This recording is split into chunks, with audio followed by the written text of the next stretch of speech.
Hello, folks. I'm Dan Hollifield, and welcome to Last Man Standing. At the moment, I am totally alone, but I expect that one or two people might pop in. I'm just going to vamp for a few minutes and see whether or not they do. And if they do, we will go on with the show. And if nobody shows up, this will be a really short show, and it doesn't really matter one way or the other.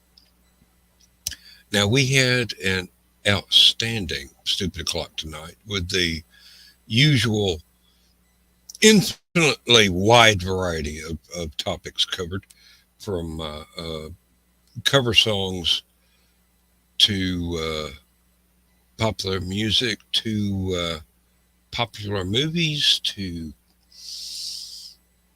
well, good grief, I don't even remember all the stuff we covered.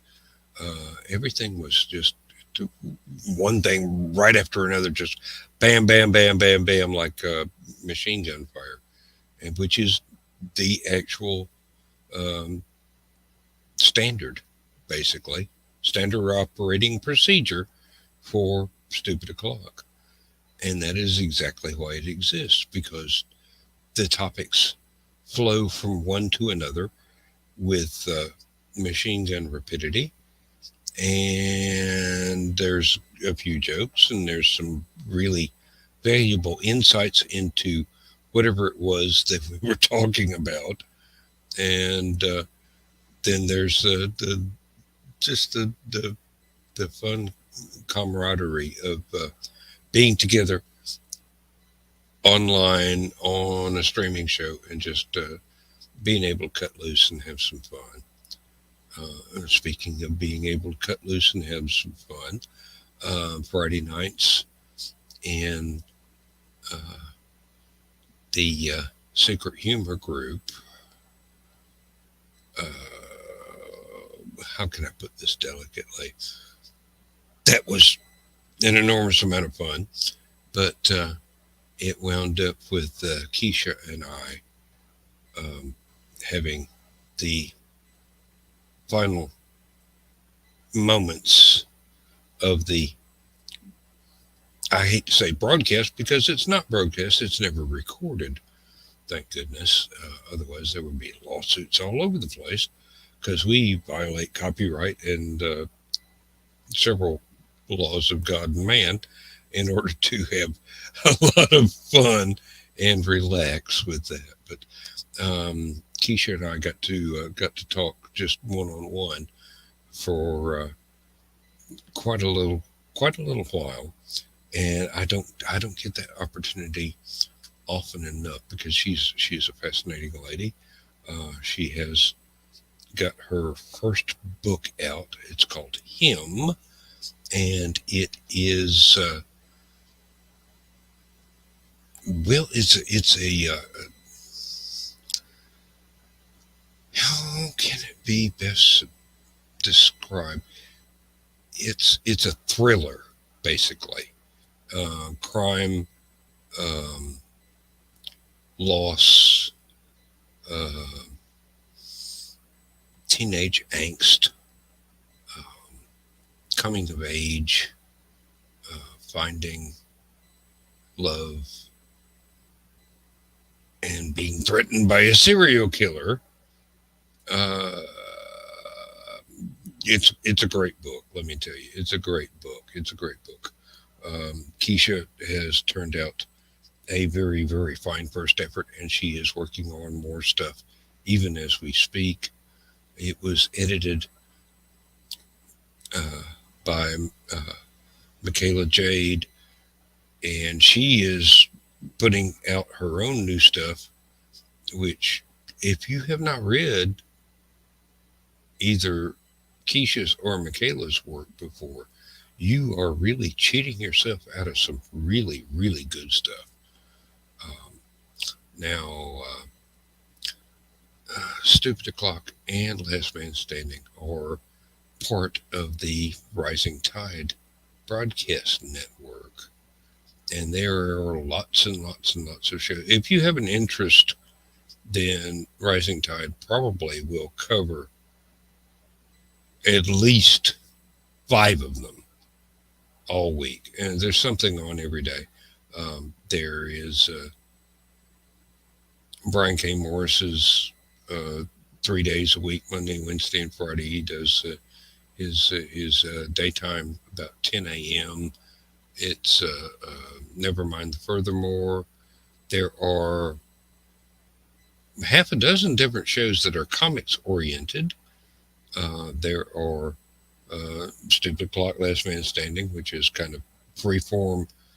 I hate to say comedy, but it's more directed chat. It's we're sort of the kind of thing that you would wind up getting involved with at a sci-fi fantasy convention after hours when all of the really scheduled stuff is over and done with, and you find yourself involved in a conversation in the hallway, in the hotel lobby, in the con suite, whatever, and you just there's no limits. There's no breaks. That I mean, there is absolutely no way to slow down. It just the conversations go on just exactly like that, and jump from topic to topic to topic, and in a way that would give the Larry Niven mailing list chat room group a run for their money on the subject of topic drift. And if you look up topic drift, the Larry Niven mailing list is the example of exactly how that would be. Now, we have covered in Stupid O'Clock, we covered about 6 dozen different things, and they were all fun and to some degree of detail here, there, and everywhere. And I would like to say that I am about to welcome in my special guest, Chris, and we are going to try and figure out where we can go from here because Stupid Clock is a hard act to follow tonight. Let me tell you. What can we talk about that we did not already cover in SOC? Whatever be your pleasure, and we can expand upon subjects if we need to. The options are about as limitless as our imagination and our knowledge base. Oh, okay. Well, where did we leave off in there? Last I remember, somebody was trying to compare uh, Big Trouble in Little China with Kung Fu Hustle, which was not working real well. Except they're both really fun movies to watch. I think Joe thought the gal was a hero in Big Trouble in Little China. No, it wasn't the same one, but Um, um, well, I one think. one of the sisters in the man with the golden gun Mm-hmm. that was the martial arts expert that had to gain 30 pounds for Kung Fu Hustle. But That was a great movie. I've watched that. And I did not know what I was getting into when I turned it on, I but what? stumbled across it one time, and it was so cheesy but fun. Oh, it was hilarious! It was absolutely hilarious. If anybody has not seen Kung Fu Hustle, I remember it. I recommend it. N- Uh, if any, Nobody messed with that woman. oh Lord, no. Not even And the baddest mofo's in the movie messed with God help you if there are cigarette ash ever dropped. her. Lord, that was like I dropped the atom bomb and it went off. No, the landlady screamed. Uh, I'll tell you another movie along those lines that was a lot of fun was Barry Gordy's The Last Dragon. oh yeah, yep. Now, I had a coworker that had his hair dressed to that style. It reminded me of Shonuff, and he was a white boy. oh Lord. Uh, well, somebody was really enamored of the He had never the seen it. kung fu craze. He never seen it. I think he was trying to do. Well, that was a play on Gene Simmons' hairdo, and as the Beast or the Yeah. Demon, however you want to refer to his persona in Kiss. But Oh, I would just refer to it as Gene Simmons because that's who he was. yeah, but I he kind I of had hear the he. samurai Yeah, Oriental look going he did indeed. He did indeed. with the Uh, hairdo.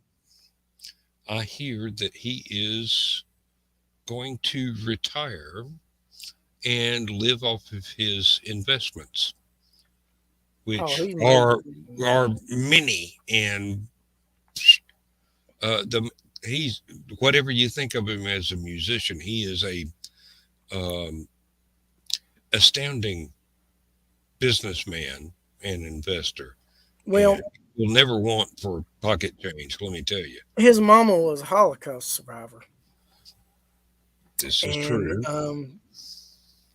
she had to overcome a lot of obstacles, and he saw that, and I'm sure it left an impression on him to make sure that he was never going to struggle financially to provide for his family or have nice things for himself. And he definitely lived up to that. Now, did you ever see the movie that he and Tom Selleck were in, Runaway? The one about the I robots going saw insane. I saw bits and pieces of it. It was I actually one of highly the first things with him not with the makeup. I highly recommend it. It is, if you can sit there and take it seriously, Hmm. it's a very eye opening movie, especially with the similarity between the kind of robots we actually have today and what were in the movie, because they were Hmm. um, a lot of parallels, not just the industrial, but there are now, Roombas and things that are household robots. And if you can imagine a Roomba with a 44 Magnum in its grip, then you can get a handle on Runaway. Well, it's funny how a lot of the technology imitated shows from the past. The flip phone, cellular phone from Hmm. resembling the communicator from the original Star Trek series.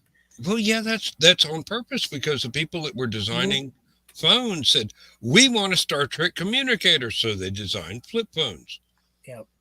And that reminds me, there is now a Bluetooth Star Trek communicator that will hook up to your cell phone, Hmm. so you can use a Star Trek communicator as a cell phone. Actually, your cell phone is doing all the work, Hmm. and the communicator Bluetooth device is pretending to be your cell phone. Okay, is that like the original series communicator or the next generation where they had the pin?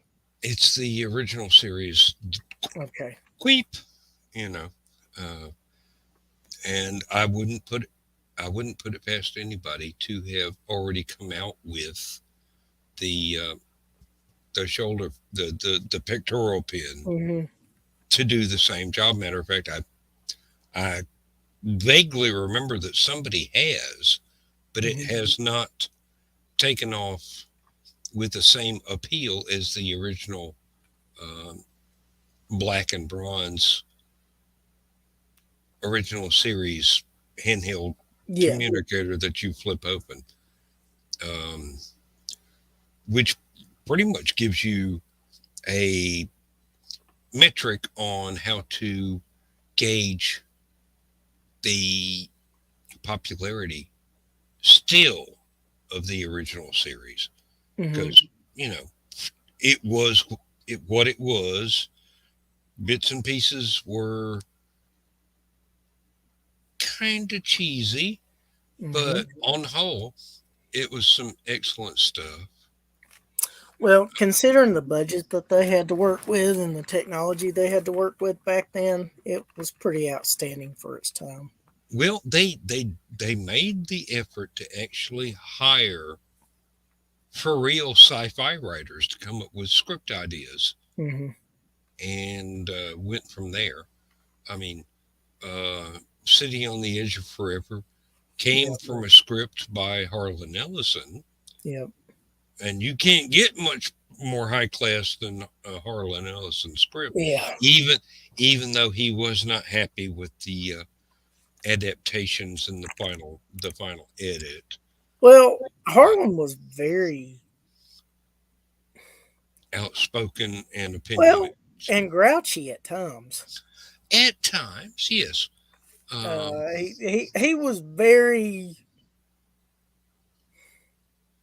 not trying to sound mean or anything, but he struck me as self impressed. well, yeah, he could come across that way. Yes. I mean, I Um, know he did write some good stuff, but he he was a wrote little some bit excellent too stuff. smug about it at times. At Yeah, times, and he did have a history of being screwed over by television productions of his work. yeah. If you've ever seen any of the Canadian TV episodes of The Star Lost, and then read his uh, actual proposal for the series Hmm. and the novel that he wrote to kind of set up the series, and Hmm. you see the execution was so much less than the actual examples that he put out for how the series could run. Um, In other words, they half-assed it. oh, they tenth assed it. They did not even quarter ass it, much less Wow. half ass. No, they and they blamed it on the budget, but no, they had the budget. They They just just didn't want to bother with it. they did not want to be as serious as he proposed. They wanted to take shortcuts, basically, Yeah. and not be as seriously dramatic as it could be. If you remember Outer Limits, Demon with a Glass Hand, that was one of his. That was one of Harlan's, Okay. and it's let's see, was it? I think it was Robert Stack was the main actor in that, the title character, and it's just for the 50s and the lack of budget for props Hmm. that a TV show from the 50s had. It was amazing. It was absolutely amazing, and that inspired the Terminator movies and several other things. Who had artificial intelligence as the main character, whether they were hero or villain. Uh, Great deal of influence it's had on a lot of things. I'm not sure if it was the Outer Limits or possibly something else, but I remember a black and white episode that had Burgess Meredith at a typewriter where I think he was the devil Mm, or someone possessed. I didn't get to see the whole thing, but it was fascinating. Of course, Burgess Meredith's one of my favorite character actors.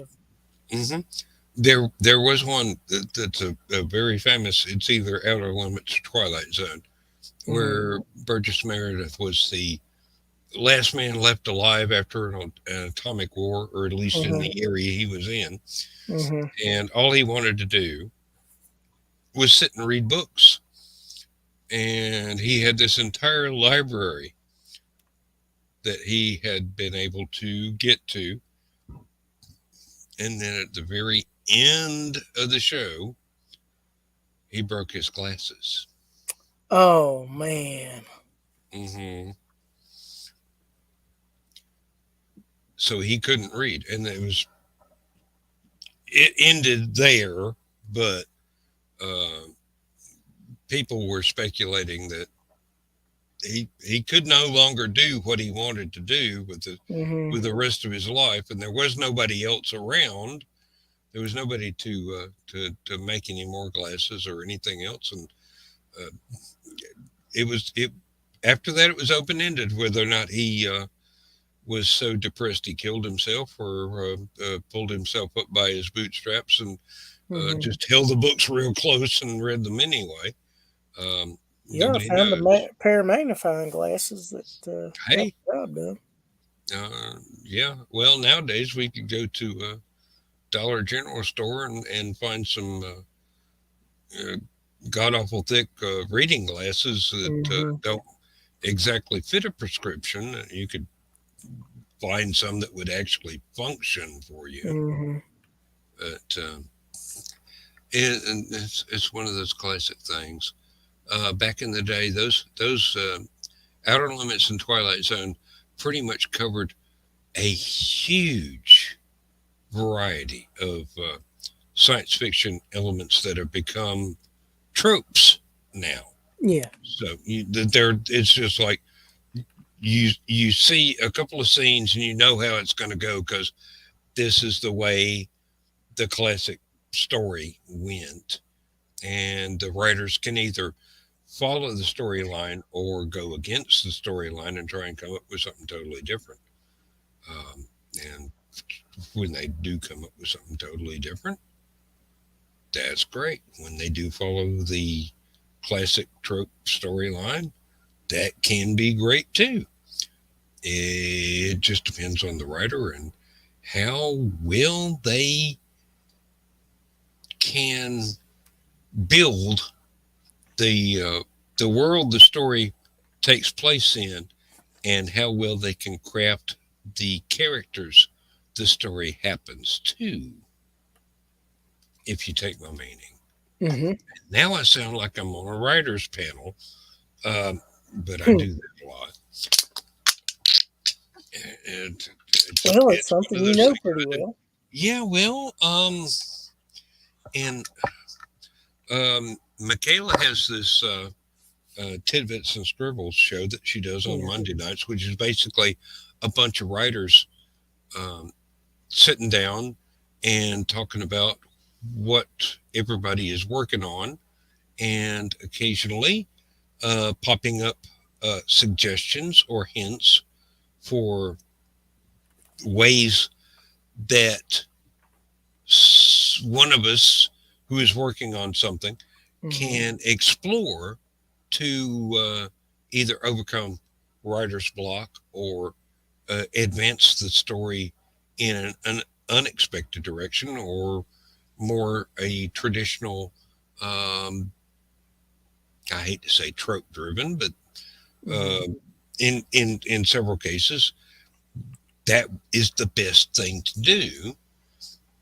Oh, now there is. Let me see if I can remember. Um, Lester Dent, the actual creator of Doc Savage, has one of his fans Mm-hmm. has put together his formula Mm-hmm. for a winning pulp novel. If you write a story this way, it will get published because it's going to hit all of the Bullet high points, points. yeah, all the bullet points of a sellable story. And basically, I wish I had it bookmarked. I don't think I do. I will look, but I am not sure that I have it. Uh, I not don't know if it's still an ongoing thing, but there was a Doc Savage convention out west, I believe in Arizona, if I'm not mistaken. There is one up north actually, and This is it's one I knew about from Bob Emler. it's ongoing. And actually they put out a, I don't think it's quarterly, but it might be a quarterly magazine Mm. of fan fiction and uh, analysis of the original 181 uh, novelettes in the Mm. series. Let's see. I do not see the one I was looking for. The It's been a long time since I saw it, but I like the movie version that had Ron Ely in it as Doc Savage. Yeah, and if it weren't George Pell played it corny. He played it for laughs. If he Hmm. played it seriously, even with the same actors that it had in it, if he played it seriously, if he had not tried to turn it into one huge in joke, Hmm. we probably would have as big a series of Doc Savage movies as we have of Star Wars and Star Trek movies Yeah. together, because they started way earlier. Yeah. Let me see. Okay, I'm just gonna look it up then. Let's see.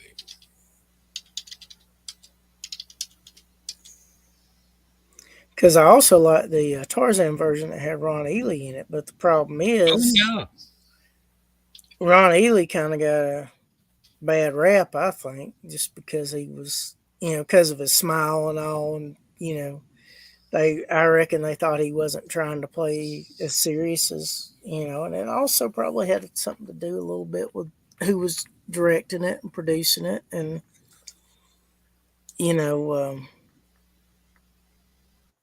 there's nothing wrong with having a lead star that smiles a little bit, because this you is want true. This is true. you want people to enjoy it, and um, you don't want to come off as a jerk, especially if you're playing the lead protagonist. This is true.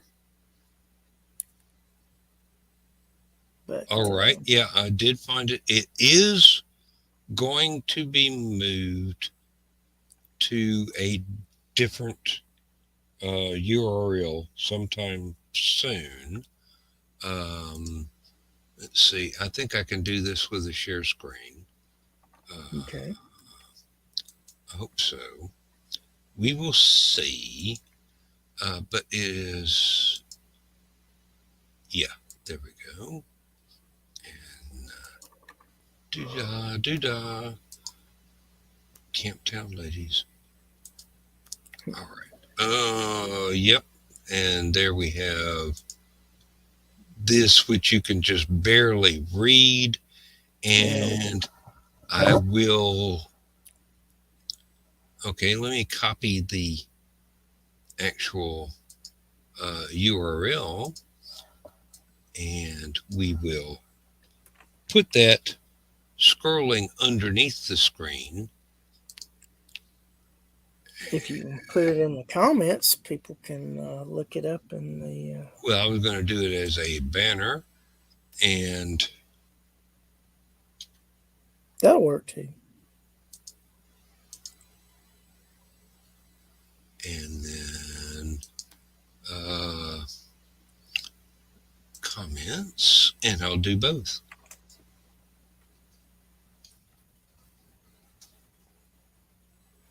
There we go. Oh yeah. Now, what happened to the banner? Oh, I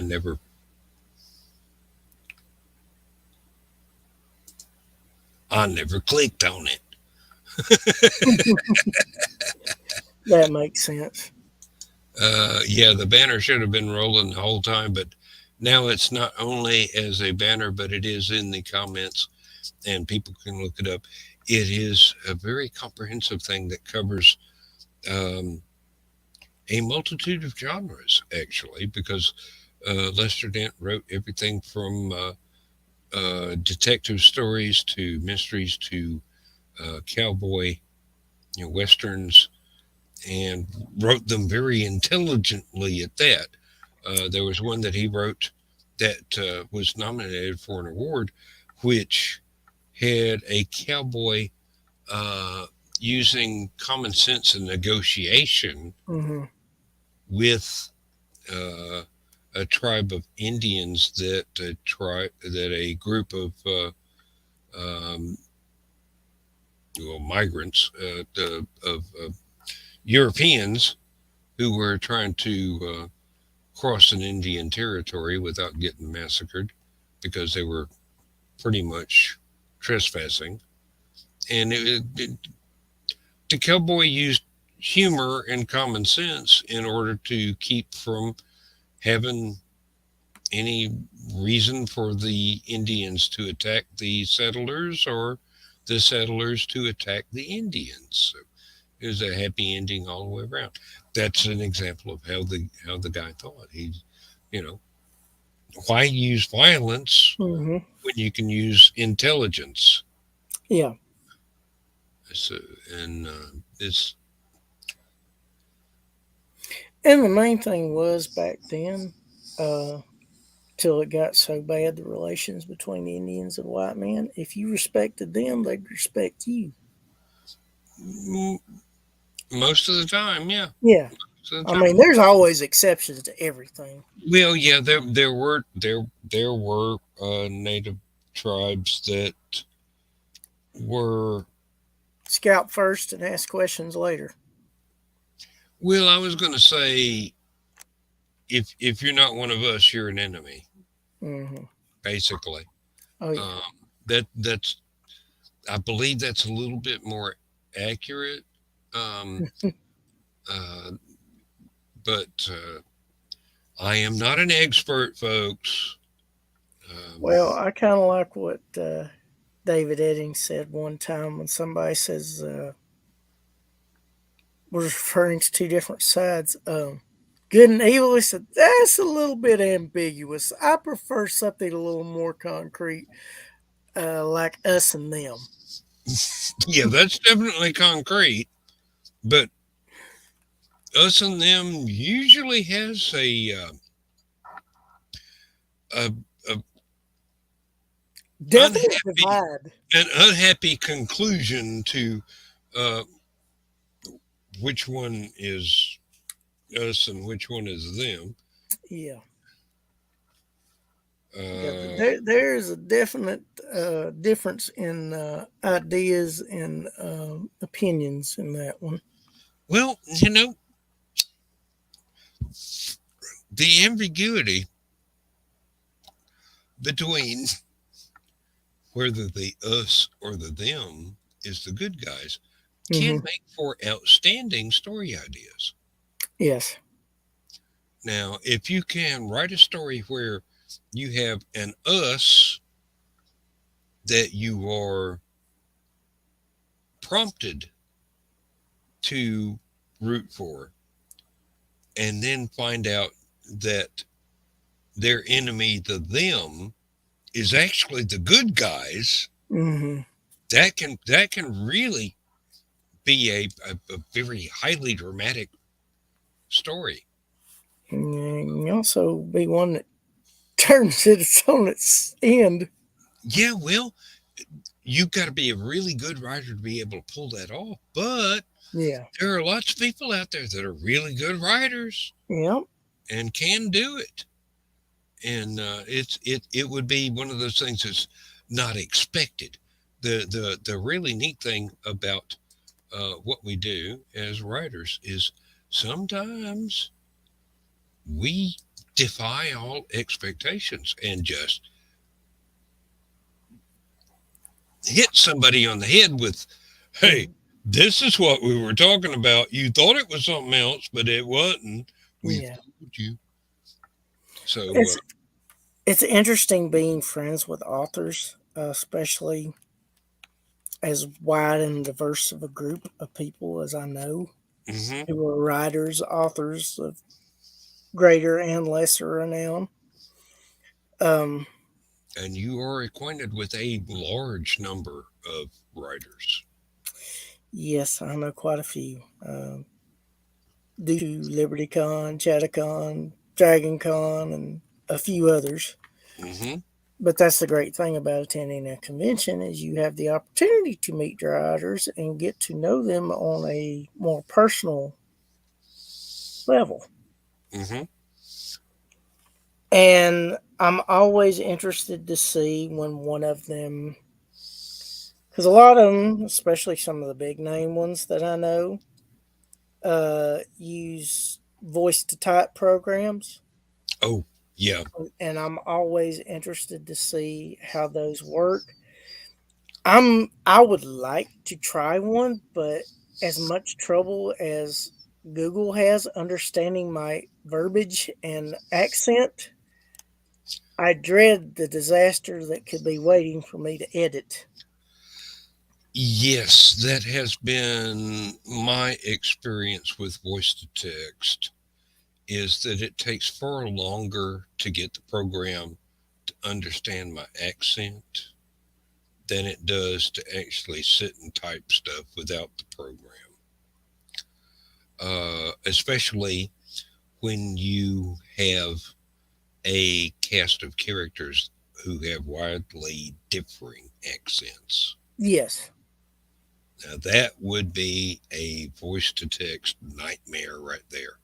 Yeah. If, if you want to do something that has one narrator telling everything, and then you want to go in and do the dialogue of all the characters that aren't the narrator and all Yeah. the situations, that's fine. And that might work really well, but you've either got to come up with several pronunciation dictionaries for each different character that you, or well, not several, but one for each different character you're trying to use.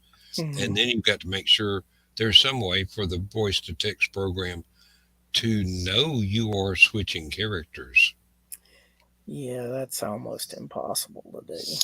Yeah, it's I'm going not saying it couldn't be done, but it's going to be very, very difficult. yeah, it's going to be a pain in the butt as with the present state of voice to text. Yeah. Yes, but it's a whole lot better than the voice to text that we had in the late 90s. Yes. If you did not dictate everything in a fairly neutral voice, it would not follow you at all. Yeah. And if you had attempted to do several different characters with several different accents and ethnicities and everything else that was involved with Mhm. developing these characters into living, breathing people that folks want to read about, voice to text in the 90s would not handle it whatsoever because there was not that kind of computing power available. And nowadays, there's still not that kind of computing power available. Is still kind of uh, if you're going to tell something from one character, one narrator, Mhm. that's it. Voice to text works just fine as soon as it gets used to your accent, your voice, your pronunciation. But you got to wait on it to get used to how you talk. Yes. In the Now, meantime, going back and correcting everything in between them and that getting used to you getting your talk and speech mhm. patterns is one real pain in the butt. And then you've got the exact same problem with text to speech, where you're trying to get the computer to read something to you, and you've got to develop a pronunciation guide, a what is the word, a character guide Hmm. for the computer to actually be able to read what you've written. Yeah, that can be just as big of a holdup, a joy killer, a buzz killer, to actually trying to get the computer to read your stuff to you. And I did find back in the day when everything was really, really primitive Hmm. that the blasted text to speaks did not have any trouble pronouncing the alien names and words that I was using, but it could not follow very plainly and well enunciated ordinary English whatsoever. You had to go in, you had to fix just straight speech when Hmm. you had an alien character who was speaking gibberish and the darn thing would read that off perfectly the first time without any hints. But if you were trying to do the Gettysburg Address, you had to go back in and teach it how to pronounce every other word. Yeah. Well, I need to step away for a minute or two. I will be back, and then I will going to ask you some more uh, writing stuff. Well, I eagerly await your return. Okay, I'll be back in a moment or two. All right, go right ahead. It's not often that I'm not on a writing panel that I get asked writing questions, which are uh, one of those things that I can hold forth on and sound like an expert because I do know a little bit. I don't want to sound like I know everything because I don't. I don't. I can adapt what little I do know to something general enough to cover a lot of situations. But there's a world of difference between being someone who is able to speak clearly and eloquently about one subject or another, and somebody that is an absolute expert in said subject. There are a lot of people that I know who are undeniably authoritarian figures, or not authoritarian figures. That sounds rude. Authorities, well educated in their field, and they know their stuff really well, and they can explain it really well. And occasionally, you find someone who is gifted enough to be able to explain a highly complex subject in such a way that people who don't have much of a grasp on the subject themselves to be able to comprehend everything that somebody with multiple degrees or lots of experience in said subject, how they communicate to someone who has almost no knowledge of that subject, but they want to understand it, they want to learn. Those people are invaluable teachers. Um, yes, Liz, I'm talking about you. Um, Stephanie, I'm talking about you. Um, there are a lot of folks out there that are filling in for people that have been called science popularizers, which that doesn't sound as if it is complimentary, but it is. It's meant to. It's someone who can explain a difficult subject in such a way that people who know absolutely nothing about it can begin to grasp what it's about and what some of the particulars, some of the fine details of that particular field of study can be and entail in things that we have discovered, learned, uh, and come to know when they're really hard subjects. They're really hard subjects to for the person on the street to just go, oh wow, I never thought of it that way before. Now I understand it. There are these people that we have been privileged to know. They do it so well. They do it so well. And the term for it is popularizer, but that's not a good term because it doesn't sound complimentary. Actually, it sounds like somebody's talking down to you when they're actually not. They're lifting you up, not putting you down because you don't understand it. They're giving you plain, ordinary, everyday speech that can help you comprehend a very complex subject.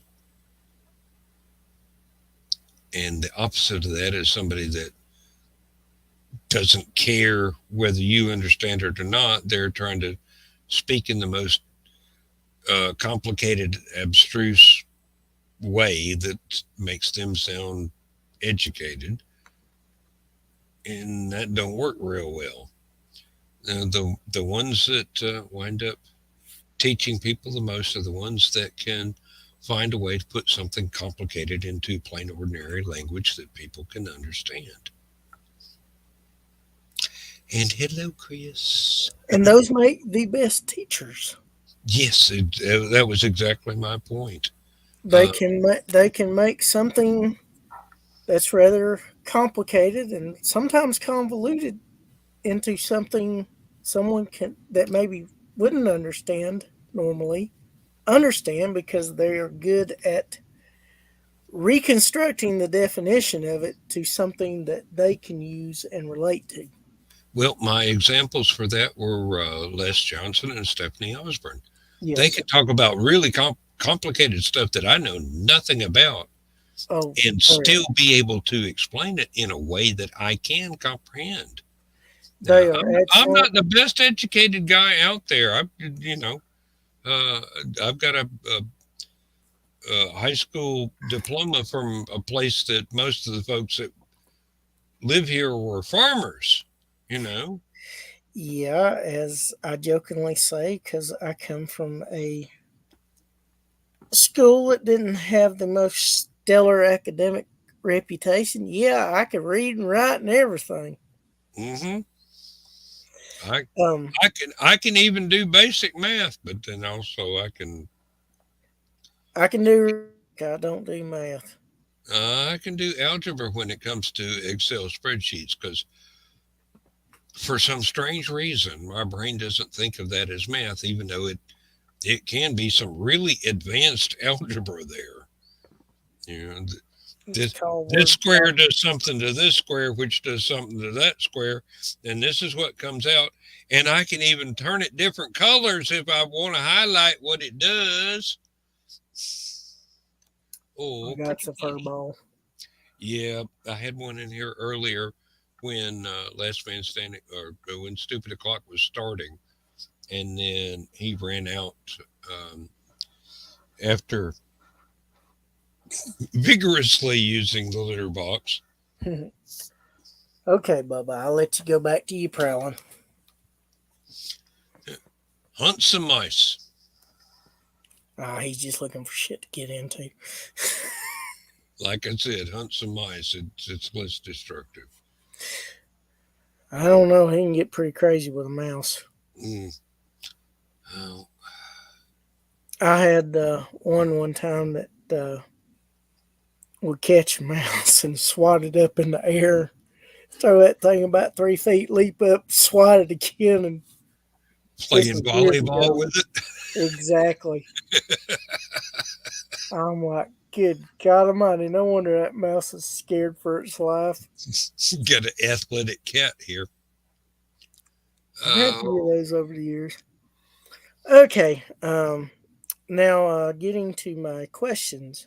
okay. Um, what program do you normally write with? Is it MS Word or Word Perfect or some other program? It's Word normally. Now Mm-hmm. I have used um, WordPad. I have used let's see, there was a word processor in OS2. I have used just plain text stuff, Mm-hmm. which was something that you had to go in and add all the special bits and bobs. Mm-hmm. And I was um, before Word itself became a standard part of Windows. I used a uh, a web page creating program that had a really good spell check, and I have written entire uh, novelettes, short stories, novelettes, novellas, and Mm-hmm. novels in HTML as a web page as the first draft. Mm-hmm. Now that leaves you with the problem of, if you decided to drop illustrations into this web page that you were writing, you're never going to be able to get those published because it costs a lot to print pictures in a book. Mm-hmm. I've got one at the publisher now where it has loads and loads and loads of illustrations, but I sent him the entire thing because I wanted him to read it Mm-hmm. the way it was originally written. Mm-hmm. And then, even if we had to take all the pictures out, we can figure a way to edit it down to the brass tacks Mm-hmm. where it is one continuous story without the illustrations and la di da do da do da day.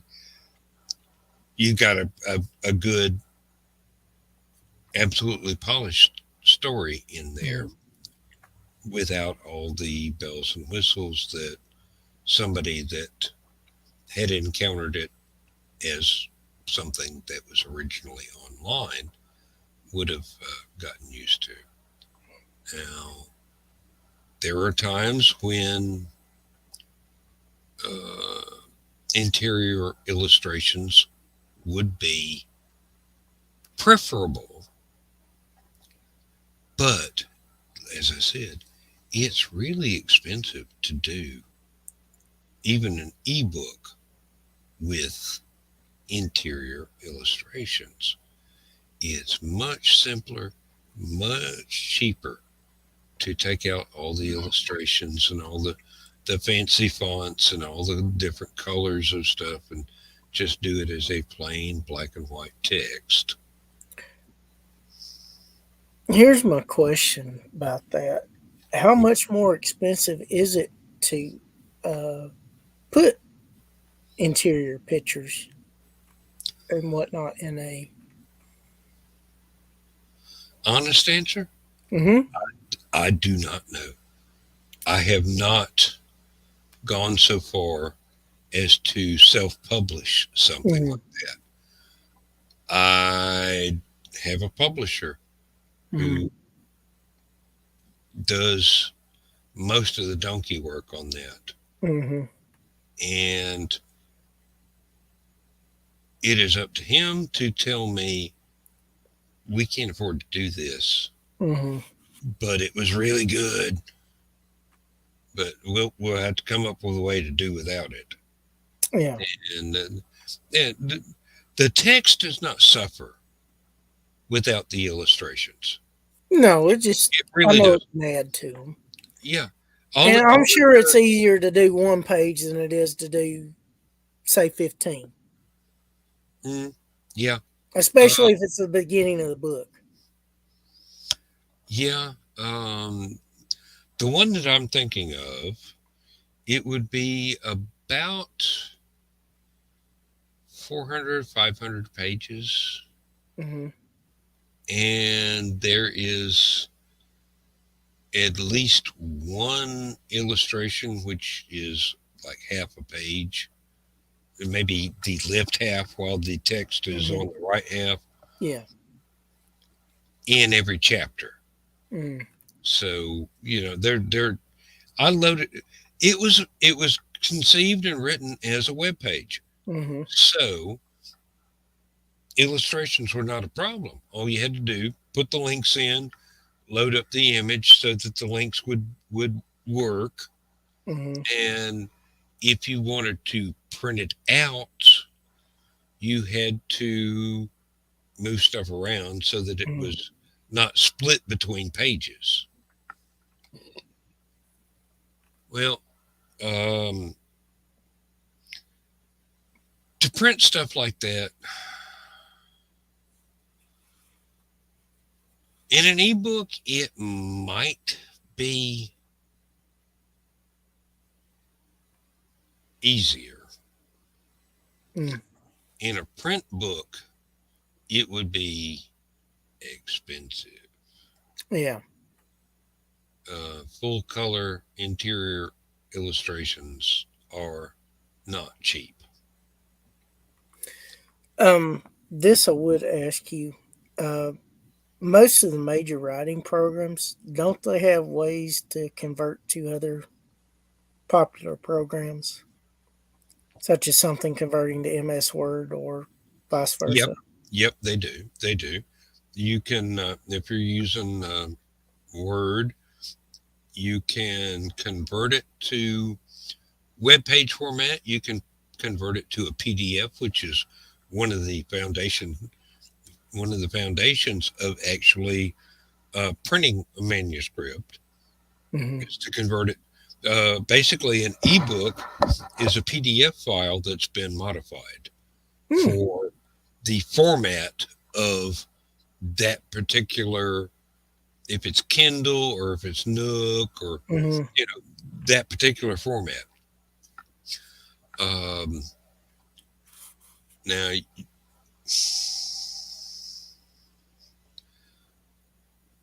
some easily available and inexpensive word processors do not have the capability to Mm-hmm. convert to more than, say, five different other formats. Yes. Word can convert to about 15 or 20, Mm-hmm. but not all of them are, um, I don't want to say popular, but um, widely used. Yes. And then there are some that will do just about everything you want it to do, but then you gotta have it, you gotta pay to have it processed into a format the um publishing, not company but service, Mm-hmm. will recognize. So if you're going to do something um, straight to ebook on Amazon, you got a certain format you've got to do. Mm-hmm. And you can work it out where there's no fancy stuff, there's no illustrations, there's no Mm-hmm. differently colored or differently sized or different fonts, um, and that's all well and good. You can overcome stuff like that, Mm-hmm. and then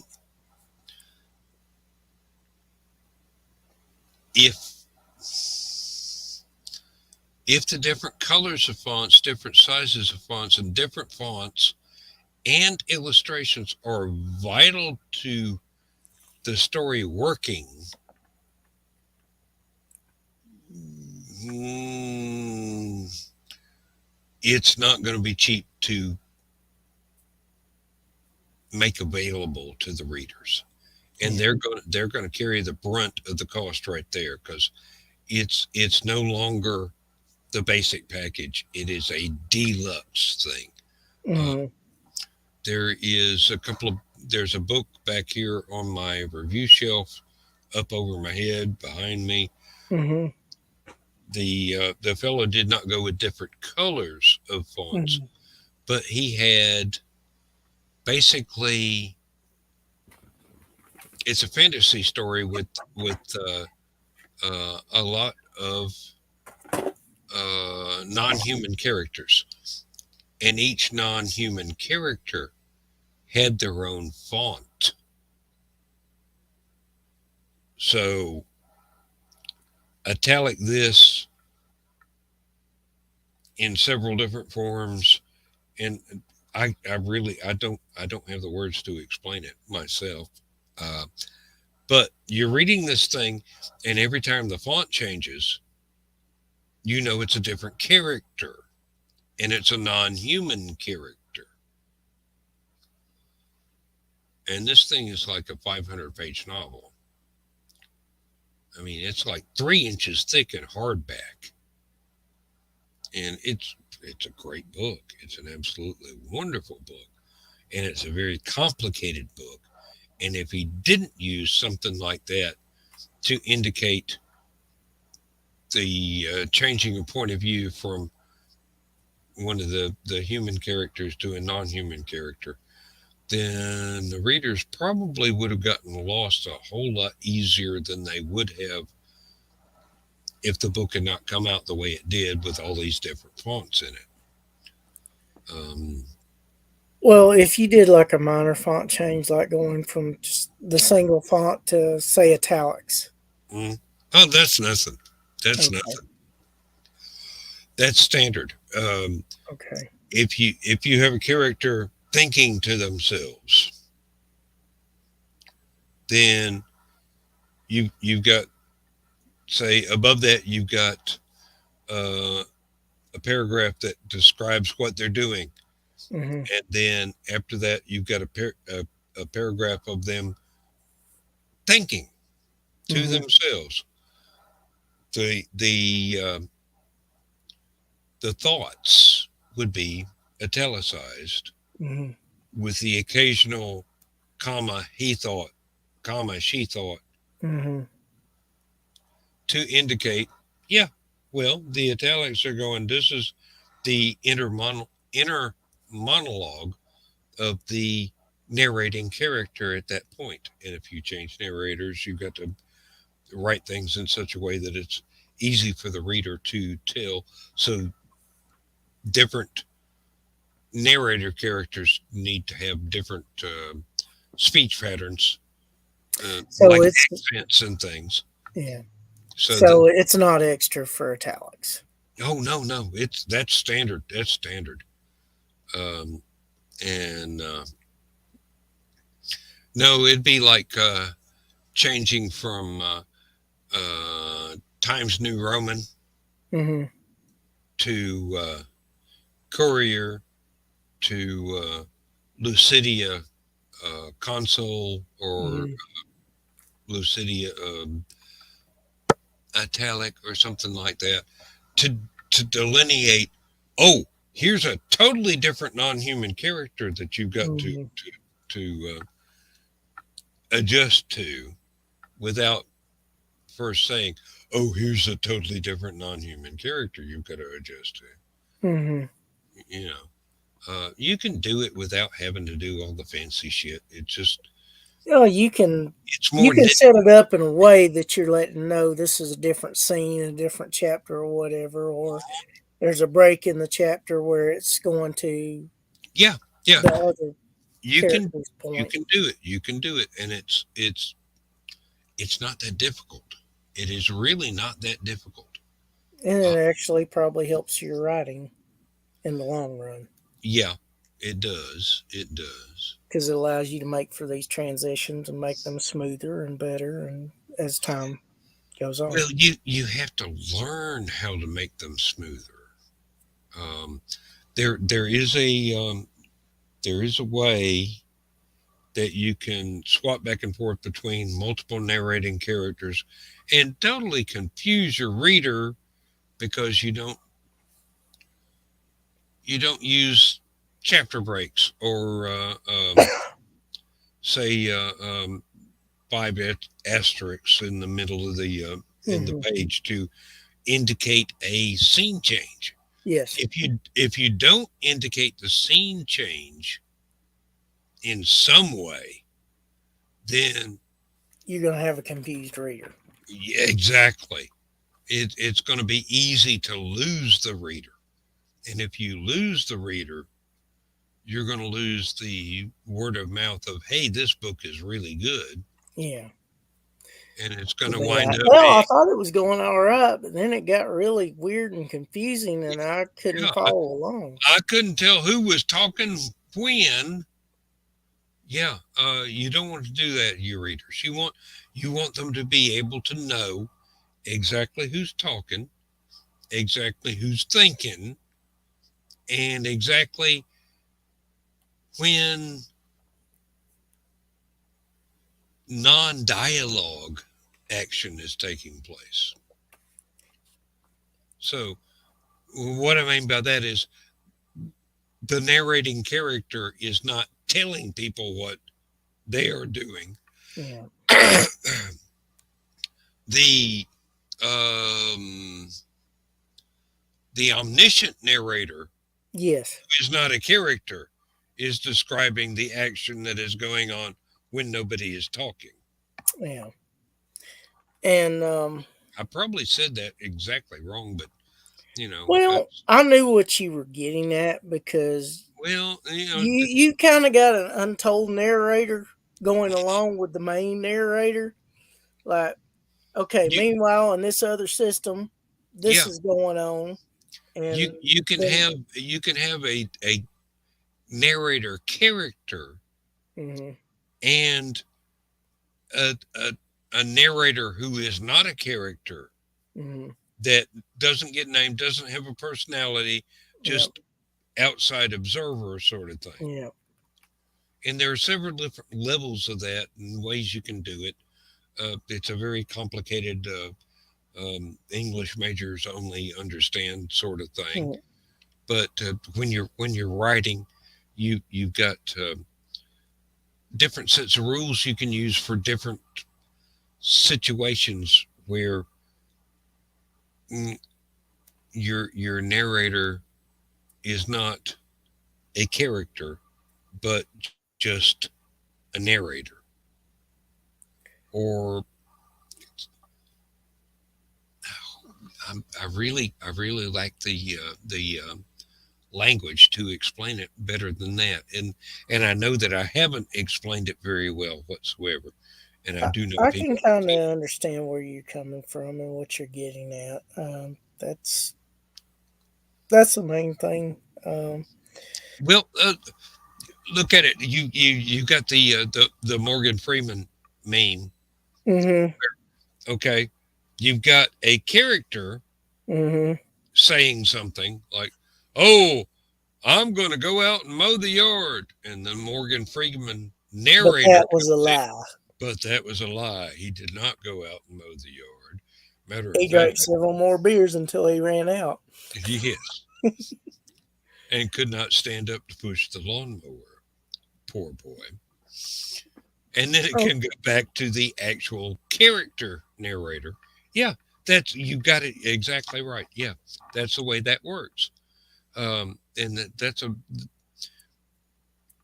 complicated, but people can grasp it really well when you write it well enough. yeah. That's the trick, when you can write it well enough. Okay, here's a different question, but related to all this. Say you've got a story idea, Yeah, and you've seen elements where it could be expanded into a fairly big universe. You need to have a story/universe Bible to revert to for certain things that need to stay consistent for continuity and other purposes, so you don't get lost track in the overall scheme and scope of the story, don't you? Yeah, you're talking about world building as opposed to telling a story within that world. Yeah.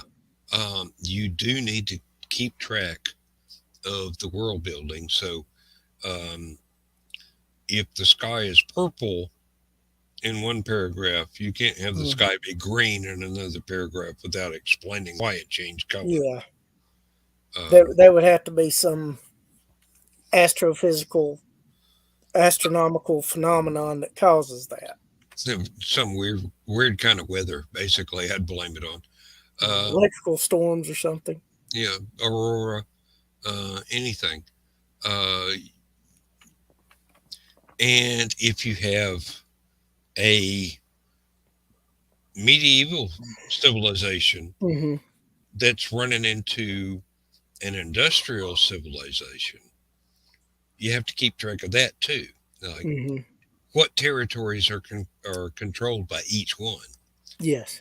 and what kind of history they've had with each other before, Yeah. so that you know whether or not they're going to be antagonistic or allies or this, that, and the Neutral. other thing. Yeah. So world building is something that I have a lot of fun with. I Hey, Mike, Jimmy. hey, yeah. Um, I was I was waiting till we got the question answered before I said, yeah. How you doing, Jimmy? We're deep into some serious writing stuff here, so you want to chime in, please do. You want to join us? We can give you a link. It doesn't matter. Just I hope you're having fun. Yeah. Um, yeah, world building is one of those things that I find the most fun. Uh, Well, you've got all sorts of. First, you got to have your setting where the main part of the story is mhm. set. You have to you have to have some type of economy, whether it's money, credits, barter system, trade, whatever the thing may be.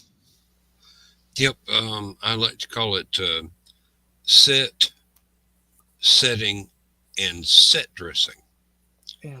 where the set is the world that everything takes place in.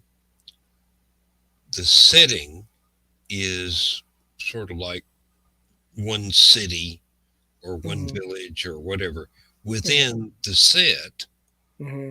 and the set dressing is the props Yeah. that you describe. Oh, this guy's got a sword. This guy's got a ray gun. This guy's got a rabid squirrel he throws at people. Whatever it is, your weapon of choice is, or these people are wearing leather clothes. These people are wearing cotton clothes. These Hmm. people are wearing some kind of artificial fiber that came Yeah. from some starship that was uh, crash landed 60 million years ago, and that they got leftover scraps of this indestructible stuff. Yeah. I mean, you go through all kinds of details in all three different categories. Well, we got a request for a link. Oh, okay. Let me see here. Let me see here. Bidding. Let's see. Copy. And let me go to here and see if I. Oh, yeah. And he's already on my friend list, so it is easy to do. And okay, well, it's not giving the big mojambo like we do on the regular chats, but that is the link. So we'll see if that works. If it doesn't, I screwed up somehow. And let us know Yep. if it didn't work. And if it does work, then Jimmy will be here. Yep. We'll add you just as soon as we see you backstage. Or And as soon as Dan sees you backstage. I don't have admin rights. well, that's all right. It's Joe's channel basically. I I'm know just that, I'm but just muddling along here, and actually, I'm quite you thankful. are the shepherd of this show. Well, um, oh yes, and it did work. Good Hey, morning. Yeah, Morning. My PC is a little slow, so it took StreamYard a while to actually pick up my webcam and everything. oh, That's don't perfectly worry about it. fine. Don't Happy to worry have about you it. aboard. Chris is asking me writing questions, and I'm doing the best I can to answer, and these are helping. So, I Yeah, feel I the had same. those last night, and now I'm on this coffee. Oh my god. mm, yes, Yeah. Will, you are a Appreciate you quarter. watching and joining in. You are a quarter of the way around the world from us, but to the east, so it's early morning for you. Yeah, it's just before it's 8:20 in the morning. Eight So twenty. Yeah, it's It's two 2 18 a.m. for Eastern us. time. yeah. And oh Oh yeah, my god, I am pretty hungover, but you know what? World building is awesome. I love it. yep. I That have is to do one a of the lot things of I it. have the most fun with. It really is. It And but is, however, one of those pits that you can fall into and never start to write if you start world building before you start writing too much. You start building that idea depth, and you're stuck in a loop because you want everything to work and you want everything to be perfect. And sometimes you just gotta get to writing mm, first. yes, you never actually get to the story because you're too busy building the world. Exactly. I find that it's a difficult balance to strike, but you can strike that balance. You've got part of the world built, and then you go ahead and start writing. Yes. And as the characters interact with each other, you learn different details of the world that they're living in, and you go ahead and add that to your world building, which is like that's a notebook off to the side, but the Yep. story is over here, and you keep track of those details, and as it gets more and more developed, then you can actually go back and drop little hints of things in that didn't matter to the early part of the story, but as the action continues, it gets more and more important. So with Love on Korra, they're like my writers don't do any world building. They just think of creatures, and I have to figure out how they work in the world. And it's a sci-fi megastructure. There's no magic whatsoever. Hmm. So I had to make, for example, hive mind sentient rock people work. So that turned into silicone-based life forms as a hive mind, which okay, yeah, it still works. And then I had to I turned the rock that you see into an exoskeleton because that will keep them cooled down enough Mhm. because you can, literally as silicone you don't want to melt essentially. Yep. No, no, and the colder it gets, the faster they think. Yes. Now that is a Discworld thing. Hmm. Yes, but I only steal from the best. Exactly. It yeah, no, like I had to get everything down from centrifugal gravity to um, what the core was like, how the core worked, why the light frequency, what kind of light frequencies were available, because there's only blue light. So Yeah. how do you? Yeah, Hmm. like there's entire essays were written, but you don't see much of that in the entire story. In every single story, you see like a little snippet for what is needed, and you see it So from the character's focus too, it's basically a shared universe, and you're the caretaker. pretty much. Yep, I've So done that before we're myself. yeah, we're just exploring the world. Like my writers think of creatures. Most of them are pretty basic, and then yeah, I just make them work. Give them a size, give them habits, stuff like that. And my writers do part of that as well, but what kind of habitat do they live in, what kind of niches do they fill. All that stuff needs to happen in the background for it to work in the Mm, foreground. The story is Yes. fine, but if it doesn't work with the world, the reader will, and especially if read other issues, they're going to be like, mhm. so that is not like, since when is that a thing, Yeah. Or You want to maintain continuity in the story. Yeah, continuity yeah, is always one of those things that's one of the most painstaking bits to keep oh track yeah, of. And sometimes you do have to work backwards. for sure. Uh, One of the writers will come up with this great idea you never thought of before, and then you've got to make it fit. Yeah. hmm I'm Oh, sorry, I'm a little distracted too, no, because Nita. I'm gonna step away and get another beer. I'll be right back. It's perfectly fine. There's lots of times somebody will mention something in one of the other shows, and we'll start googling to find out the answer for it if they can't think of it. Or Yeah, no, it's I started doing Sketchy Saturday on the Mhm. Raging 2 broadcast network, and Nita is asking about a guest that she wants on, but he's a little shy, so I'm like, who can we get in there? So they will actually talk, and okay, so maybe you that can get them to use an avatar and yeah, have well, them it's a speak. draw stream. Okay.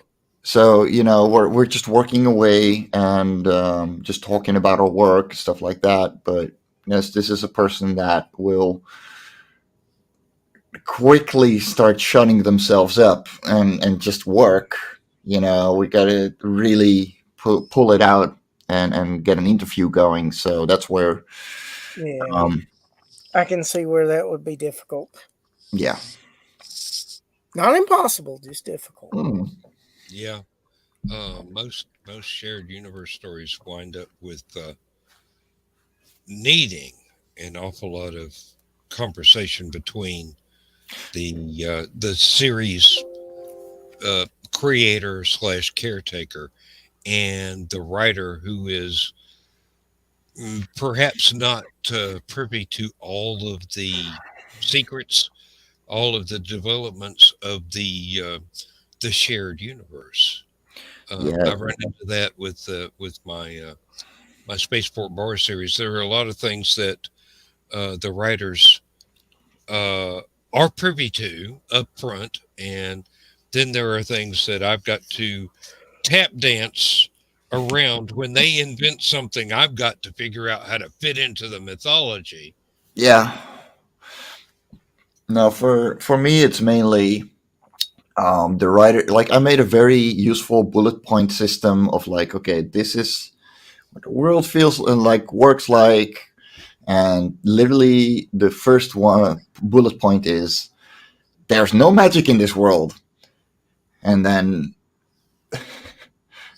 between parentheses Martin, which is one of my writers, because Mhm. he tends to make a lot of magic and things that literally would not work without it going, it's magic, and I'm like, no. So you basically have a primer with bullet points about the universe. Hmm. Yeah, I've done that very thing basically, but I've restricted myself to these are the main characters. This is what their personalities are. This is how they would react.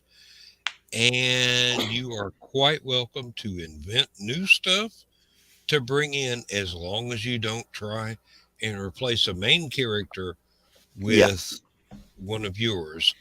One of yours is going to be somebody that walks in and does this. The main characters are going to be sitting there reacting to what your characters do. Well, for me, like that is the easy part for me, because Yep. every single story stands alone. The characters are thought up entirely by the creators together with the creatures, that we're focusing on that issue. So the biggest hurdle is, just for me to make it work as a whole, Hmm. make it work with the canon. Um, and yeah, there is one coming up where I'm still going, oh my god, how am I going to fix that? But yeah, we'll figure it out. I'm good at Yeah. figuring things out. And eventually it becomes fun, but at first glance, it is some hard work. Yes. I've adopted Larry Nevin's point of view with, hey, I just built the playground. Y'all get to use it. Just don't break the seesaw. Yes. Don't break the playground equipment. This is my sandbox. Good luck and have fun. Yes. And don't dig too deep because the cat's been in there. Yes. Oh, it's funny. No, and these are some of the joys of working with other people is being able to uh, try and uh, get all these disparate ideas to mesh like one Yes. pre-planned idea when it wasn't pre-planned at all. Hmm.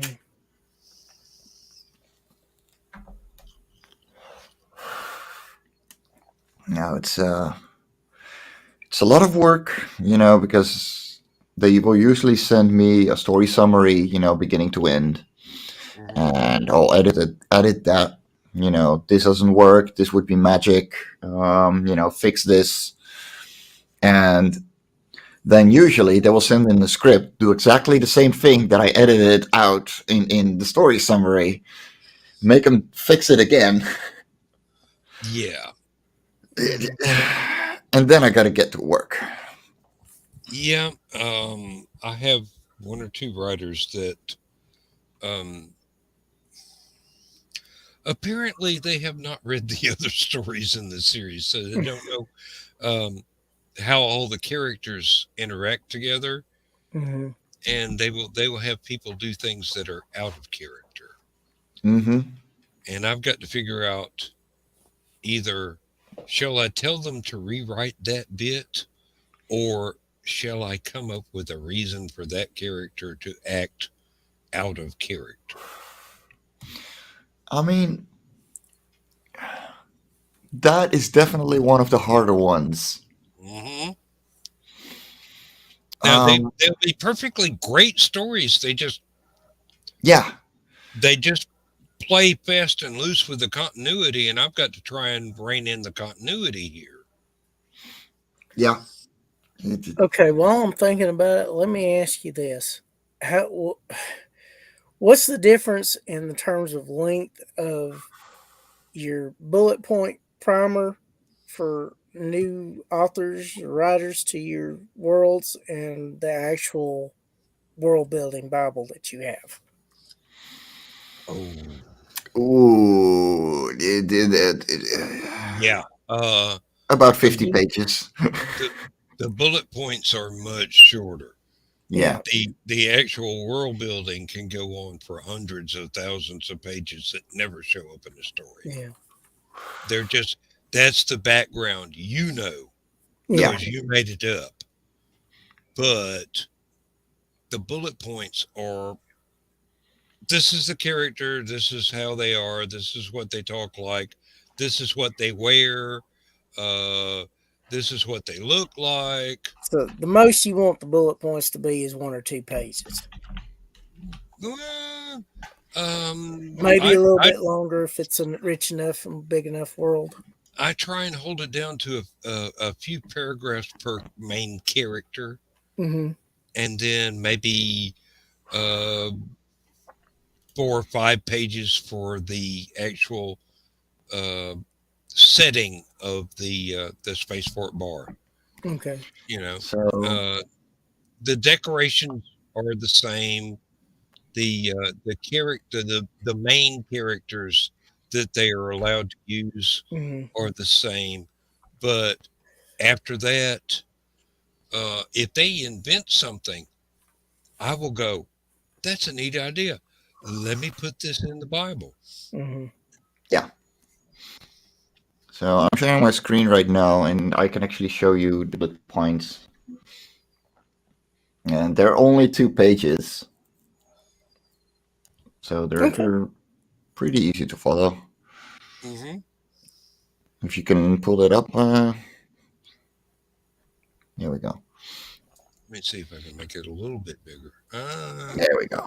So, Yeah. pure science fiction world, no magic, Martin. Yeah, I see Like, what you were talking about. I was chuckling about that. so, to give you context, let me grab one of the comics so you can actually see the world. So, this is the world.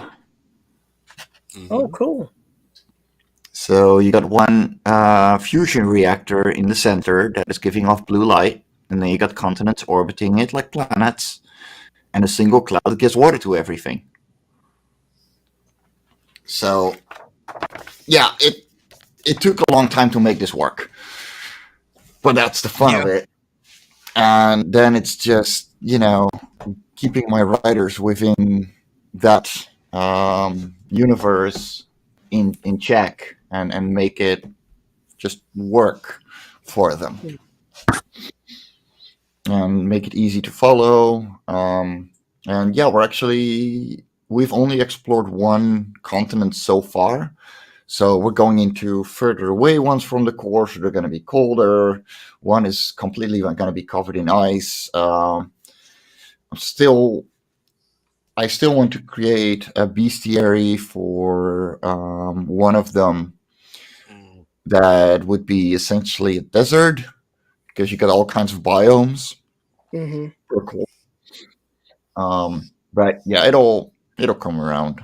It's Very interesting concept. I like Yeah. it.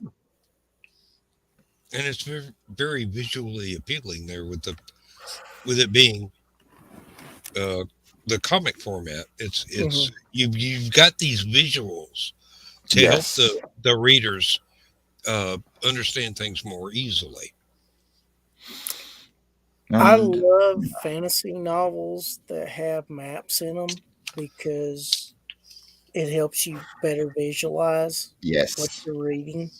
Hmm. So anytime a fantasy author has a map in it, that's always a big plus for me. And but there have been a few that have been able to write descriptive enough where I can kind of visualize the world. yeah. One in particular I'm thinking about is Dave Duncan. If you've ever read The Reluctant Swordsman, No, not that one.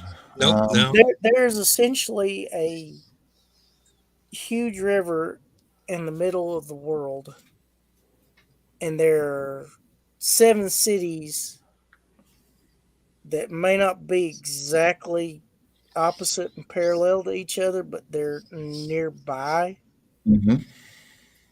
And he goes into describing their journey along, trying to because you've got a character pulled from our world into this world, and he's been placed by a god within another person's body that died, and he kind of has to be a detective and learn what's going on while he's encased in this big swordsman's body that's one of the best swordsmen that's ever walked the face of that world. And it's really fascinating. Yeah, that sounds fun. Well, I'll have to look that up.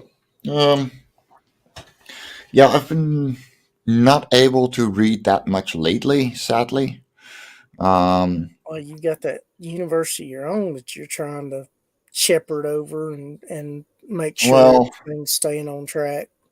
it's mostly that like we've got scripts ready up to issue 11, and I'm Hmm. working at issue 6. So like we got a while to go, and I got other plans for this series. I started rewriting my first graphic novel idea that Hmm. was essentially my first venture into comics. So yeah, like I got so much going on, and I got new series coming to publish by other creators. So like about 20% of my work currently is doing art, Hmm. and the other 80% is promotion and managing, and a lot more managing. It's it's insane, So and you're your own artist. I'm my own artist, but it's only for La Concora. Hmm. So for my other like for the other series I'm publishing, we got complete new creative teams, Hmm. and just yeah, like But you trying. kind of have to oversee that, Yeah, even though you have other people working on it. I'm editing that, I'm littering that. It's still a lot of work that I put on my own shoulders. Um, so yeah, it's a busy time. But you want the continuity to be there, and you want Yeah. consistency that improves the overall quality of the product, and that's understandable. If you have a shared universe like that, then somebody's got to ride herd over the contributing writers to make sure that things do fit. And Yes, if but if they don't fit, then the readers are going to be jarred out of the story, and that's the last thing you want is for a oh reader. yeah. Hey, wait a minute. Back here in issue 2, you said this, but now this. Hmm. No, no. That's going to be one of those points where, oh, how do I make this work? Right? Hmm. And Well, Dan, while you were yeah. gone, I was explaining about how there was one writer in particular, Dave Duncan, with the Reluctant Swordsman series. How he didn't have a map in it, but it was pretty well explained, and I could kind of follow along. There was basically this huge center river in the world, central river in the world, and there were cities. There were 7 cities on each side, and while they may not have been exactly opposite and parallel to each other, they were closely opposite and parallel to each other. And Yeah. basically, he brought someone from our world into that world to take over the body of a swordsman that died trying to do the god's bidding and didn't do it the way the god wanted it done, and it was the way that got him killed. And Well, he's got to be a detective while he's also one of the biggest, baddest swordsmen in the whole universe there. well, if you can't solve the mystery, it doesn't matter how good he is at sword fighting. Yeah. Yeah, And you it's a only got to very lose entertaining once. series. Yeah, really. Um, It's a very entertaining series. No, I tried to get into the um, God, the Sword of Truth series by Terry Goodkind. Yeah. mhm. It one okay. The first 100 pages are trope galore. You know, it doesn't get more than that. But like, okay, I finished the first book, got halfway into the second one, and then I was like, okay, this is written so brutally. And I know that things like this happen in the world, but I'm not continuing this series. I'm really sorry, but no. Yeah, there was another writer like that who uh, actually went on for at least 6 books, maybe 9 books, and the lead character was such a jerk.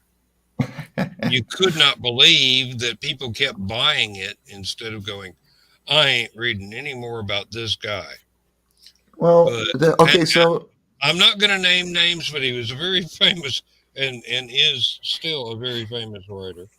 So, like my problem wasn't with the main character. I mean, the main character actually was fine.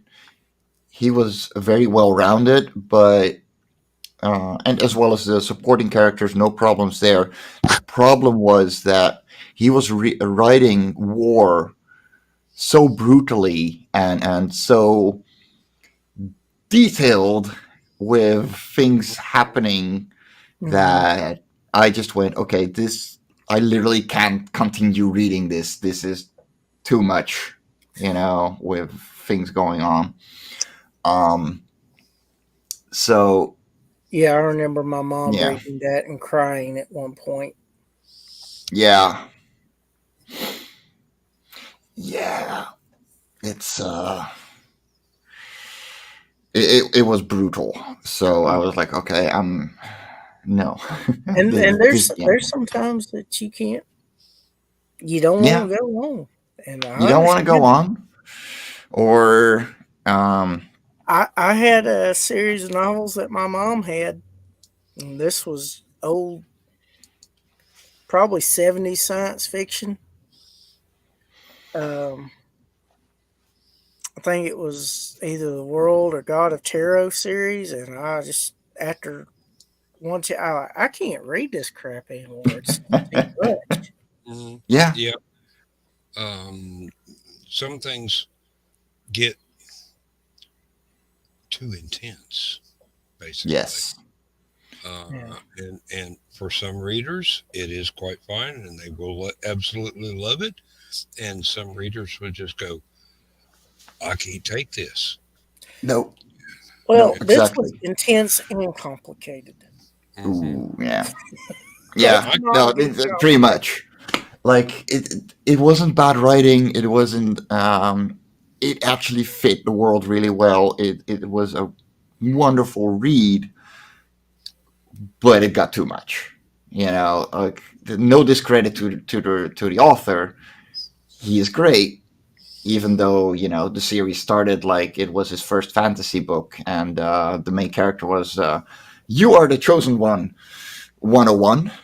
But whatever, like it's a trope for the sake of being a trope. hmm It's fine. It works, even though it hurts to read the first 100 pages. But yeah, like he wrote it so well that I just couldn't keep going. Well, the interesting thing about the first novel in that series, because I think it was a trilogy. Hmm.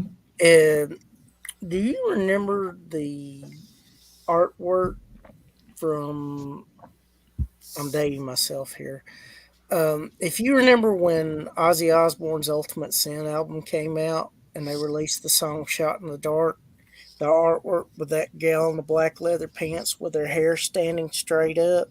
Hmm. Well, picture Sure. different uh, outfit, hair standing straight up, and it's red, and the gal's got blue skin. Um, think I've seen it, but that's I I haven't gotta seen it, but yeah, my that's imagination is running wild. yeah. Uh, I have complete aphantasia, so I literally can't visualize it unless I've seen it. So oh, or I had a very very good description. But yeah. yeah, no, I think I get you. But anyway, it was. She eventually told me what the story was, and I'm like, damn, no wonder I couldn't get into it. mm. I won't give any spoilers in case somebody decides they actually want to look it up and read it. And Well, Chris, you said you like maps. Hmm. Okay. This is nice. I love that. that is my world. This is a reconstruction in the computer of something that I did on a 2 by 3 foot piece of poster board that unfortunately got about half burned up in a fire when a box fan in the window of my office here caught fire in the middle of the Mm. night. Oh no. Yep. So I found a photograph of it, Mm. and managed to blow it up to poster size and started redrawing the map. But things are kind of really um, um, it's more simplistic than it was when with the hand drawn piece. But But it's still cool. Yeah. over here you have the big city, which is basically the size of West Virginia in the United States. So it's several thousand square miles of a city, Wow. and Nice. just down in here, close to the spaceport, there, which is the circle with all the Mm-hmm. sun rays coming out of it. Those are runways and whatnot to this central parking spot. Somewhere down in there is the spaceport bar, which is basically a reconstruction of the Empire State Building in New York City. Nice. So, And this place has 11,000 years of written history and a lot of unwritten prehistory that I also, well, I know, but nobody else but me does. So I'm able to world build off of this and do all kind of really neat things. But you have stuff like this, which is Nice. a almost prehistoric landing field, or what is left of it after the planet was attacked by what basically is one of Fred Saberhagen's berserker uh, things, artificial intelligences designed to destroy life. And then you have places like this, which is a bombed out city with all kinds of mutants and whatnot living in the ruins. And then you have things like this, which is an alien colony in the middle of a lake, and they are uh, uh, what is the word? What is the word? They're amphibians. Mm. They're not totally water dwellers. They can breathe air. And then you have this, which is the home of giant radioactive spider or scorpions. And one of the giant radioactive scorpions is one of the main narrators of the stories that take place in the spaceport bar way over here. And then you have a place like this, which is where one of the ultimate evil bad guys comes from. And this is a battlefield that he was defeated on, and you can actually see a scorch mark of his face melted into the ground. And I have all these roadways and cities and ports and things, and it's just one of those. fascinating. Well, Yeah, love that. well, it's what I do, and it's what I've been doing for over 20 years. Um, like I said, I came up with 11,000 years of written history, and almost every point on that map has a story to go with it. And the map is a mnemonic to remind me what those stories are. So hopefully I will live long enough to get to almost all of them. And what I don't get to, hopefully folks will find my notes and figure out what they're supposed to be. But That's cool. it's all grist for the mill. I mean, I love being able to create things like that, and this Yes. just this is just okay. I wanted to say this is just one series, but no, it's three series of stories, and one of them is the spaceport bar. One of them is the planet itself, and one of them is um oh Lord, if I say this, I may get in trouble if anybody actually watches the program. One of one of them is the adventures of Doctor Who's physics teacher.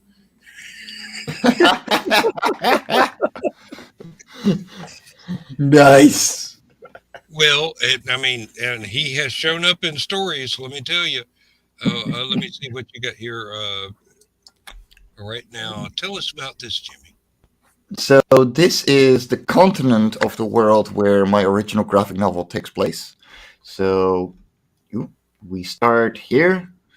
Then one of the main characters goes through the mountains here to Birdroot, which is a series of ruins.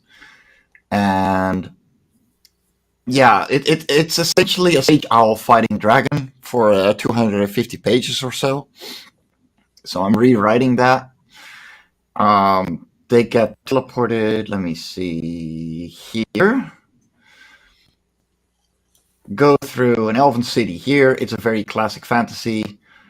Let me see, where else do they go? Then they go to Durnihatum, which is destroyed as well. And from here they go here, and that is where the BBEG gets destroyed finally in a gigantic war with a lot of dwarves involved. They're not going to see the light of the next day. Cool. So yeah, it's so the lore is this world was created as a gambling house for the gods, and they essentially just picked up whatever beings they had in their realms and put them in the same world, and were like, go fight it out, let's see who wins. They got all the time in the world, so they can roll the dice whatever they want. Or as Terry Pratchett would say, thunder rolled, it rolled a 6. Yeah. And so one of the humans, Deku, the world was created with titans in it. One of those titans roamed this continent, and it was a gigantic dragon. Deku, being a powerful wizard, managed to put it into a prison deep in some dwarven mines. And after his death, he created sage owls to continue his endless curiosity. I thought you said no magic. Yes. No, this is a magic world. This is completely separate from Korra. Different world. Okay. This is a completely different world. And so he created sage owls. They went all over the world. They curiosity killed the owl, essentially. So we followed the last of the sage owls, 42-year-old angsty teenage wood owl named Sebir, because they live up to 450 years old, to collect as much information about the world and write everything down. They have gigantic libraries that they keep and monitor themselves. But one of them decided to follow the dwarves too deep into a mine, find a gigantic door, and decide, what's behind that? And unleash the dragon again. Oh, Lord. Here we go again. Yeah, no, exactly. So the dragon smells Dekum on the owls, as a residual. It's been created from him, and decides to go first genocide all the owls and then go for the rest of the world. And we are following Sebir, the last of them, who is just essentially still a kid. Mm-hmm. And yeah, it's all over the place. And I'm gonna try and lower the page count from 250 something to about 160, so I can make 2 two or three decent sized books. Hmm. Um, but yeah, this is going to be a lot of work. I'm not even sure if I'm going to draw it myself because it's just so much work, and Love and Korra has me swamped. But yeah, I'm really happy with this story, and I still like I got 110 pages into it originally, so it's all free to read on topaz.io. You can literally just look it up. If you Google Sage's Sunset, you'll find it. And yeah, you can see my crude first comic page art,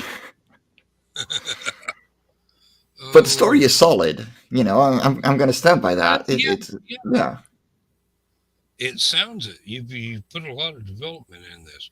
Yeah. Now, either I'm going to owe Bill an apology, or we're going to have to call time and end the show. And I don't want to do that because Jimmy, I don't get a chance to talk to you that much. no, And we don't. Normally, you're up yeah, right when I'm getting ready for work. yes, or I'm at work and you're getting Yeah, ready for bed. Yeah.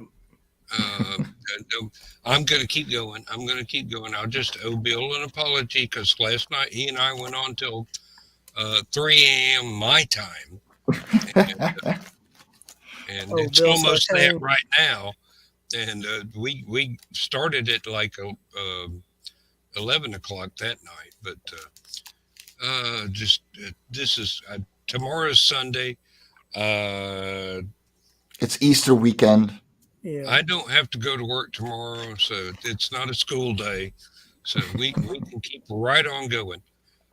Yeah, um, it it's fascinating to um, listen to somebody else who is building a world or several worlds uh, talk about how they went about it and what's there and all the little uh, details that make it work. Yeah. That's the thing. Making it work is sometimes hard to do, but it winds up being fodder for so many different stories and different kinds of stories. Yes. It's ultimately worthwhile to do something so complex and interrelated that you're able to pull different elements from different portions and just blend it in such a way that it is exciting for a reader to experience. Yes. And what you got to keep in mind too is like, what does the reader really need? What does this story need of the world to work? What I find with, and this is something that I tell a lot of writers that I talk to for web comics or starting to write or want to get into comics. Especially one of them, he's talking about he's world building an island, you know, and he's going way back in the past and making all kinds of world building Hmm. problems for himself. And like I've known him for like 4 years now, and his artist has made like 50 pages, of which he can pretty much scrap everything because he keeps on thinking up new stuff. You know, and I'm like, do your writer justice, limit yourself. You know, what do you need for this story to Exactly. work? Exactly. And so I pulled him aside and I took him into a Discord voice call and went, okay, what is the world currently about? Does the main character want from it? Where does the main character go with it? And how can you limit yourself to 32 pages in that? You know, make it something that's doable for everyone involved. Yes. Yes.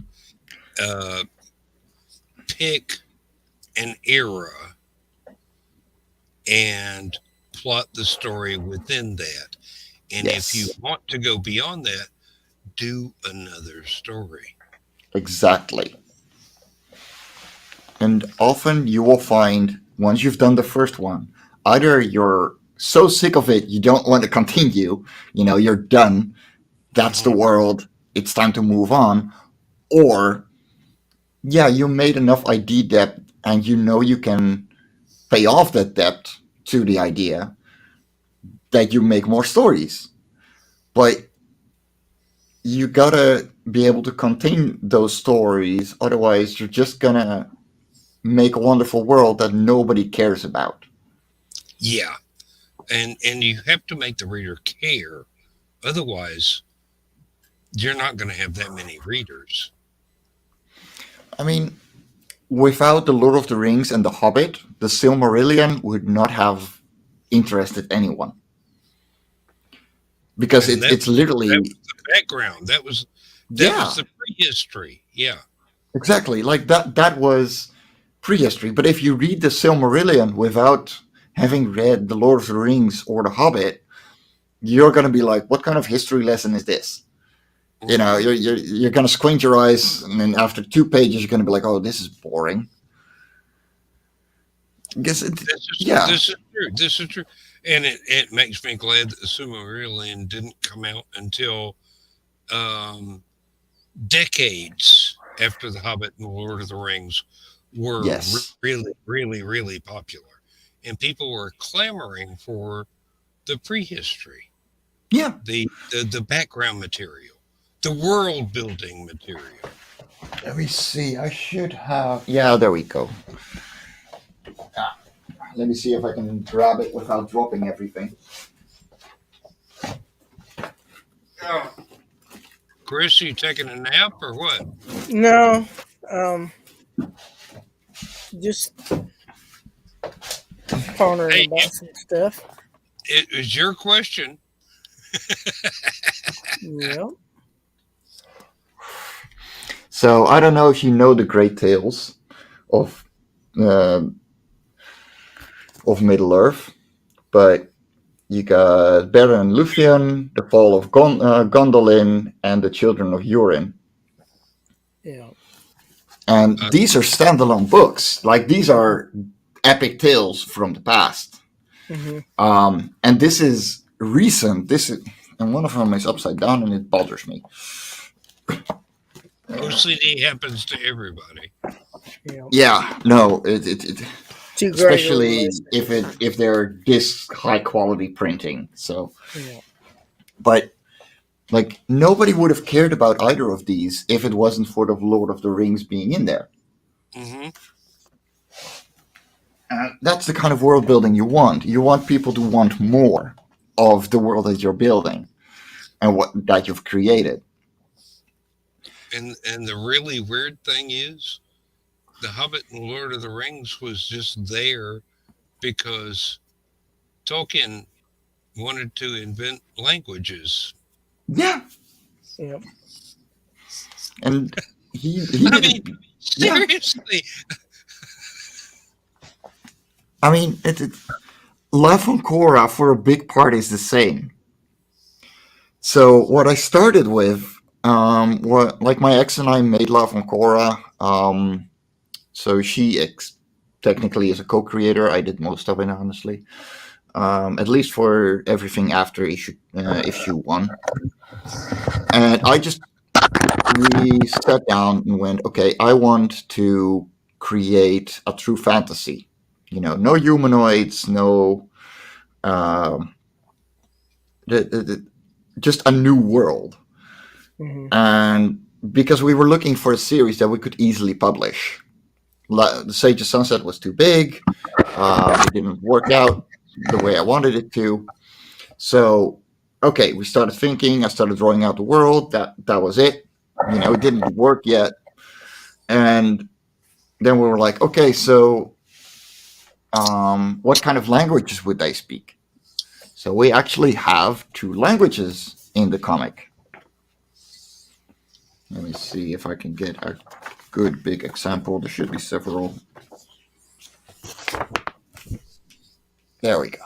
So you actually have a language.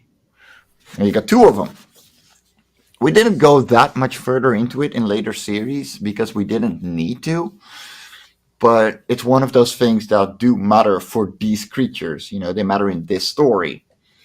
And if you know how to translate them, because they are one-on-one translations from English, it's just different symbols. There are some very funny Easter eggs in there. Oh yeah, yeah. I love those. Cool. And Were yeah, you no, like talking?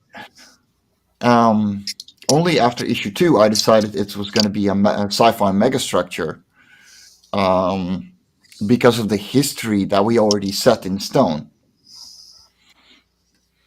And from there was just working out how it would work.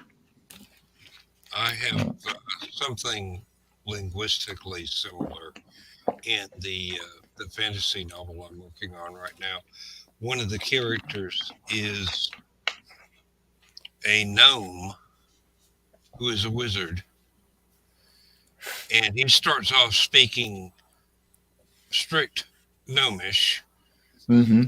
As he interacts with the other characters, he begins to learn whatever passes for the common tongue, and it's still lots of lots of puns and stuff going in there, but it's easier for the reader to figure out what he's trying to say. Mm. And yes, I Yeah, did learn a lot from Terry Pratchett and how to do this, but and I do I, I do have him go Cribbins at least once. yes. Cribbins. But, it's just one of those things. He started out incomprehensible, and as the character developed, he learned to communicate more effectively with the human characters, and it, it it it never ceased to be fun all the way through. Um, just because I knew what he was saying, and I was trying to figure out ways to get the readers to understand without having to have footnotes what he was saying. And it just gradually developed that he was gradually learning to talk more comprehensibly to the other characters. And That is awesome. I love that. well, it was just one of those things. I thought for a while when I first started it that he was going to go like that all the way through, and then I thought it that's not going to work for more than the first chapter. You've got to Yeah. make the readers more easily able to grasp what this character is saying. Otherwise, they're not going to enjoy the character. Yeah. And like my comics are for kids. Well, they're not. They're for all ages. And kids aren't stupid. No. So I mean, I know for a fact that one autistic kid actually went ahead and translated every single thing in Lavacora 1 and 2 because he loved it. That just made me grin ear to ear. Oh And yes. like it's um it just, you got to be able to um make kids interested if you're going for all ages, but it needs to be interesting for grown-ups too. And so for every bit of, well, most of the uh, translations, there's a small translation under it saying, okay, this is what they're actually saying to one another, Hmm. while the other species can't understand them. And it's just, yeah, like, as long as you make it grow and make it understandable and make it easy to follow, you can make characters say pretty much anything Hmm. in any tongue you want. But yeah, you need to keep it interesting for all of them. And So it also makes it a I thought having that particular character learn how to speak to the other characters more intelligibly without a translator would be part of his character growth, basically. And it worked. Um, It worked so far. And I'm hoping I can get through with this thing um, sometime soon. It's about halfway through because one of the things I want to do is once the story is done, I want to do the cover art because Mm. I have not done an oil painting in years. Oh, nice. I you know I miss painting. I've done music. I've done written word. I have done um, well. I've done several things, but um, one of the first things that I ever was an artist, Hmm. and then I was a musician, and then I was a writer, and this would be um, combining at least two of those elements, unless I write some music to go with the damn book. hmm I know at least one creator who does. hmm Hey, I have written music to go with somebody else's books, Hmm? so hey, um, it's on my Bandcamp page. One of my good friends from the convention circuit is Stephanie Osborne, and she has Hmm. an amazing series of Sherlock Holmes novels Oh, that she's nice. The written. Displaced Detective series. Yes, Hmm. so this is basically um, at the moment that Sherlock Holmes was going to die at Reichenbach Falls, her main character from these books accidentally ran through her time machine and rescued him, and he can never go back. He Ah, can never ever go back. So he's stuck in the modern day and having to learn to adjust to the modern day. And I enjoyed these books so much that I sat down and I composed music to go with the first four books in our series. nice. Well, it started off with one piece of music. I was writing a steampunk, what was supposed to be an audio play, but the voice actors Hmm. didn't happen. The people that were going to help me were college kids and Ah, one of my best friends who was their teacher. And times changed and nothing happened on schedule because you know life happens. yeah. But I wrote this one piece and I sent it to her, and she goes, "Can you do more of this?" Yeah, Nice. I Mhm. can. Um, and she we signed a contract. It's officially licensed to go with Mhm. her series. And That is awesome. for when it was still available on Mhm. physical CDs, for um, every CD that got sold, she got a percentage of the sales, and I insisted that she got more than me because Mhm. it was her work that inspired it.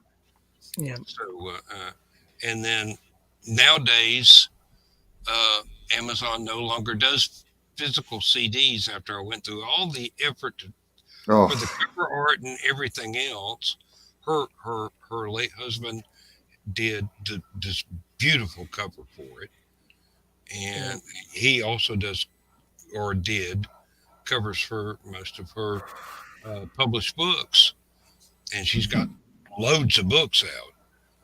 And Yeah, she's an accomplished author, and she was also a NASA employee that worked console on the shuttle oh missions. wow. So yeah, mhm, she's very brilliant woman, yes, Hmm. good writer, and this this we're woman lucky enough to call her a friend. this woman has more brains in a fingernail clipping than I have my entire body. Yeah, no, that is awesome. Well, I sent her this one piece and she goes, "Can you do more?" And I go, "Well, yeah." So I did. Yeah. And it wound up this was my third album on well, it started off being on Amazon through Create Space, but the Create Space no longer exists. So Hmm. Yeah. I put it on my Bandcamp page, and it's if you like a mix of orchestral and rock band, then this is really uh, worth giving a listen to. And there is a bonus track back when it was a CD, but it's still on the Bandcamp, where I went and dug up a recording of an old um, Sherlock Holmes radio play, which had Sir John Gielgud as Holmes and Orson Welles as Moriarty, Oh. and it was a retelling of The Final Problem. Mm. Nice. And I went ahead, I chopped out vocal bits from that, some of my music I put in, and I did all of the sound effects myself. Nice. Well, I do these things, I get involved in a project and I go, okay, I've got to do this the best I can. So, Yeah. I overdo everything. And this thing's like 18 minutes long, but if you listen to it, it gives a good introduction to Stephanie's first book in this Sherlock Holmes series of the Displaced Detective. And there's some beautiful pieces of music in there. I'm still proud of it. There's all kinds of stuff in there that is just uh, I to this day I cannot believe that I actually did it. It's like I listen to it and I go, I did that. Wow. Guys, I'm gonna have to call it a night. I'm beat. Okay, Chris. Well, I've Yeah. No enjoyed worries, the man. show. thank you. You have asked some excellent questions that Jimmy and I Yeah. just ran with, and thank you very much. I tried to Um, give y'all material to work with. hey, you did. Yeah. No. Thanks for asking questions, and like that is definitely one of the things that you can ramble on as one thing, but having someone actually ask direct questions and pointing you in the right direction means a lot. So Yeah. yeah, this was fun, man. Thanks for I'm being glad here. I could do that. I hope y'all have a great uh, rest of the night and a happy Easter. I will see y'all next time. Take care. Yes, take it Yep. easy. See you Thursday. And Thursday is our regular, or we do shows Thursday night and Saturday night. So if Yeah, you the Saturdays I usually miss. will, here you are. Yeah, no. Yeah, no. It's just um, it's wonderful to talk to other creators, and that's why I'm really happy that we started Sketchy Saturday. Just yeah, talk to people one on one, get to know them a little more, get some work done, and just hang out. That's one of the things that, like, I can do a million shill streams if I want, but yeah, sometimes you just want to talk to fellow creators, talk the real stuff that goes into making these things, and yeah, like, get to know people. How do they work? How do they do Well, things? Like, and every once in a while, somebody you're talking to can make you go, I never thought of that before. yeah, What can I do with that idea? yeah, no, like, I was talking to Jody McVie, and he does Yeah. wonderful interviews. Oh, yes, he And does. so one of my writers has been, like has been suggesting a creature that cannot die, which would be too close to magic, and would follow other creatures and camouflage itself as them, and follow their lifestyle and stuff like that to get into world building, which on its own is fun, but it doesn't work in the world of Korra. So Jody and I had a 4-hour discussion on how to make it work. I actually have a character like that. It- And it- he is an android. He is not magic. Yeah. whatsoever. well, that's the thing. I'm going to go for a He's a satellite. machine. Yeah. Yeah. Like this is going to be a satellite that reboots, tens of thousands and maybe even million years into the future, where Korra is now rather than the ancients that built it. And its last objective was just to observe. So that's what it does. And it's going to be a log based thing. It's going to be a written word. And it's just going to be log entries about the creatures that it follows.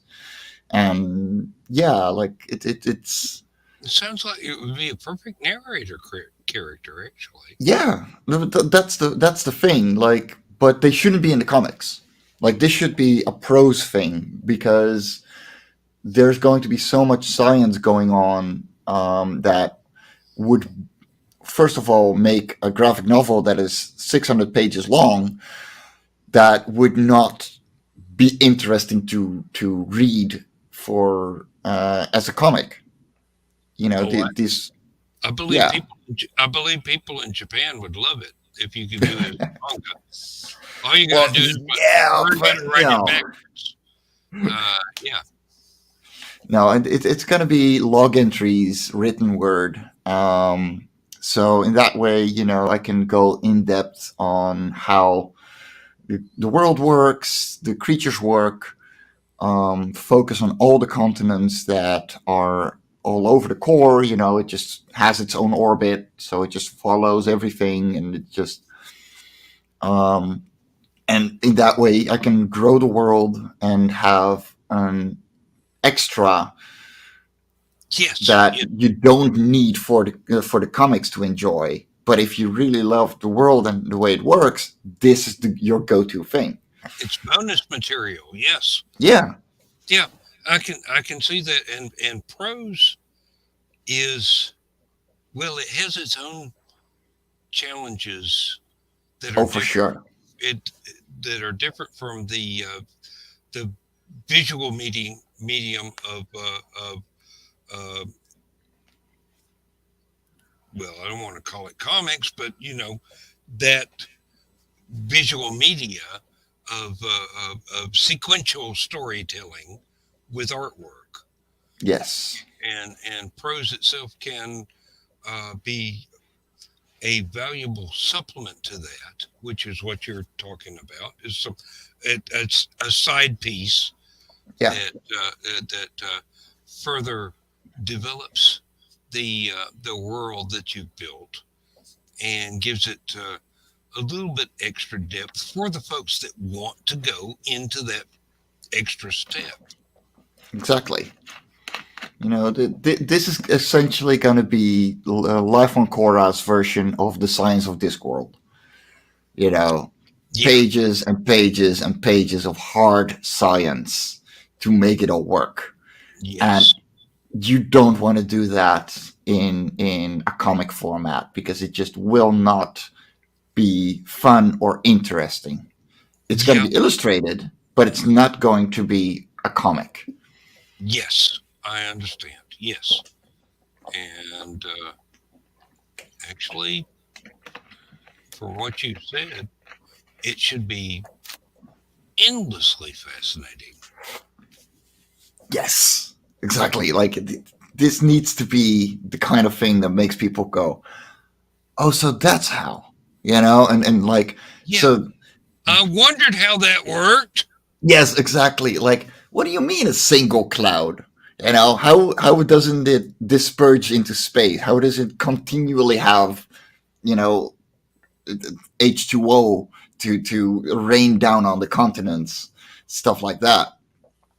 And yeah, it's it's something that you got to be able to write properly. And a big inspiration was the Bowl of Heaven series. Um, The Larry if Niven stuff. yes, Yeah. Um, that I'm actually in a monthly chat with Larry Niven fans, and Larry shows up from time to time. oh nice. Yes. Um, uh, Bugger. If I could figure it, well, it's the first Saturday of every month. It is a chat on LarryNiven.org. You are definitely invited. Let me see if I can figure out how to give you a link, because I don't think I even have that on this computer. Oh I'm using like three computers at one time, and this is the one that's great for streaming, but I don't use it for much else. Um, let me see. No, well, all right. Let me think. Let me think. How can I do this? Um, all right. Let me go to the other computer and see what the link actually is for the chat. you can send me a messenger at Oh, I don't mind even posting it here. Um, Let me see here. No, wrong mouse. I've got three computers and two mouses, so I've got one left hand and one right hand. oh Uh, dear lord. hey, I am nothing if not multitasking. Let me tell you. Yeah, no, holy crap. Uh, That's I, awesome. well, I've always been like that. Let me see.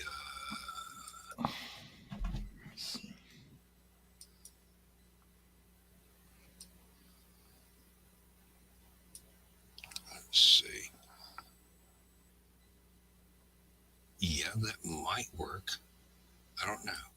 We'll give it a try.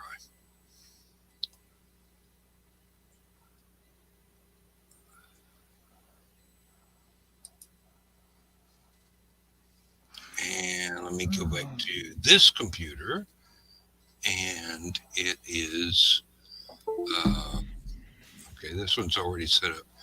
I'm going to put it in the comments here, and it is rc dot niven dot net. Come on, type it correctly, Daniel.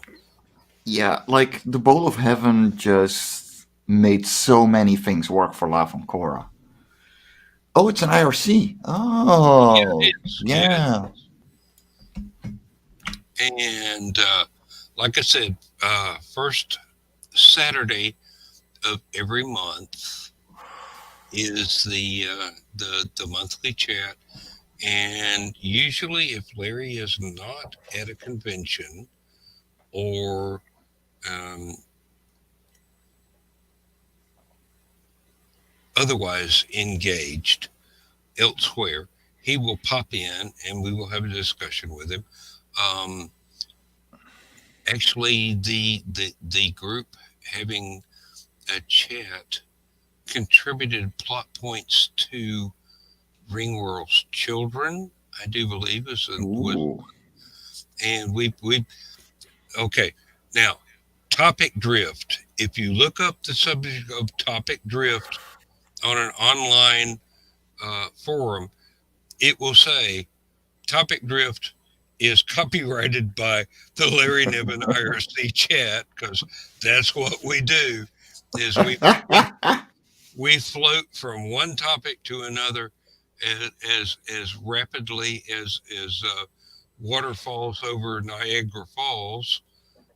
I mean, or the more rapidly than cloud crosses across the sun, basically. But anything can happen. Any topic is uh, possible, um, and like I said, Larry does join in from time to time, and we do have some serious conversations and discuss things that may be mysteries to us, but are not to him, because Hmm.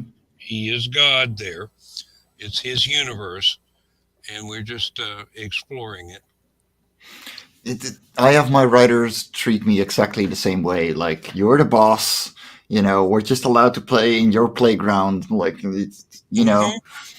and it makes it easy for me. It also makes it very hard because I often have to call them back and be like, dude, no, this does not work. And it's Don't so much fun to discuss. don't break the playground equipment. That's Larry's term for it. Don't break the playground equipment, but Yes. play and have fun. It, and fan art and fan work is so much fun, and it should be there. Both writers for Love and Korra right now are fans of the series. Um, the Love and Korra 7 is going to be written by Kimberly Neff, Global Frequency Girl, Hmm. because she took the 1,000 euro tier of making your own Love and Korra story on Love and Korra 4 and at the Hmm. crowdfunder. So I'm really looking forward to what she comes up with. And it's like, okay, these are the rules, go through them, have fun with them, and I will tell you if it works or not, you know? And it's just one of those, um, yeah, it's going to be a fan work, and it's going to be a fan made script, and I want those. I want more input. I want more life to get into this series. Um, and it needs to happen in a way where I am respectful of the fan, but they're respectful of my work as a creator as well. Yep. And as long as that line isn't getting crossed, we're cool. I'm working with Luke Stone as well. Like, he is going to write a short story for me because he wants to give out short comics with all ages IPs for Halloween. Oh wow. Yeah, no, like, completely mind blowing. I'm looking forward to that.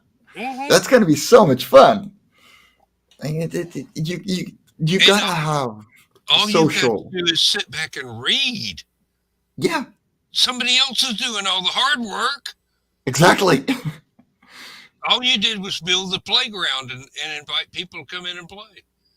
All right, the next nip and chat will be on the 7th of May, and it will happen at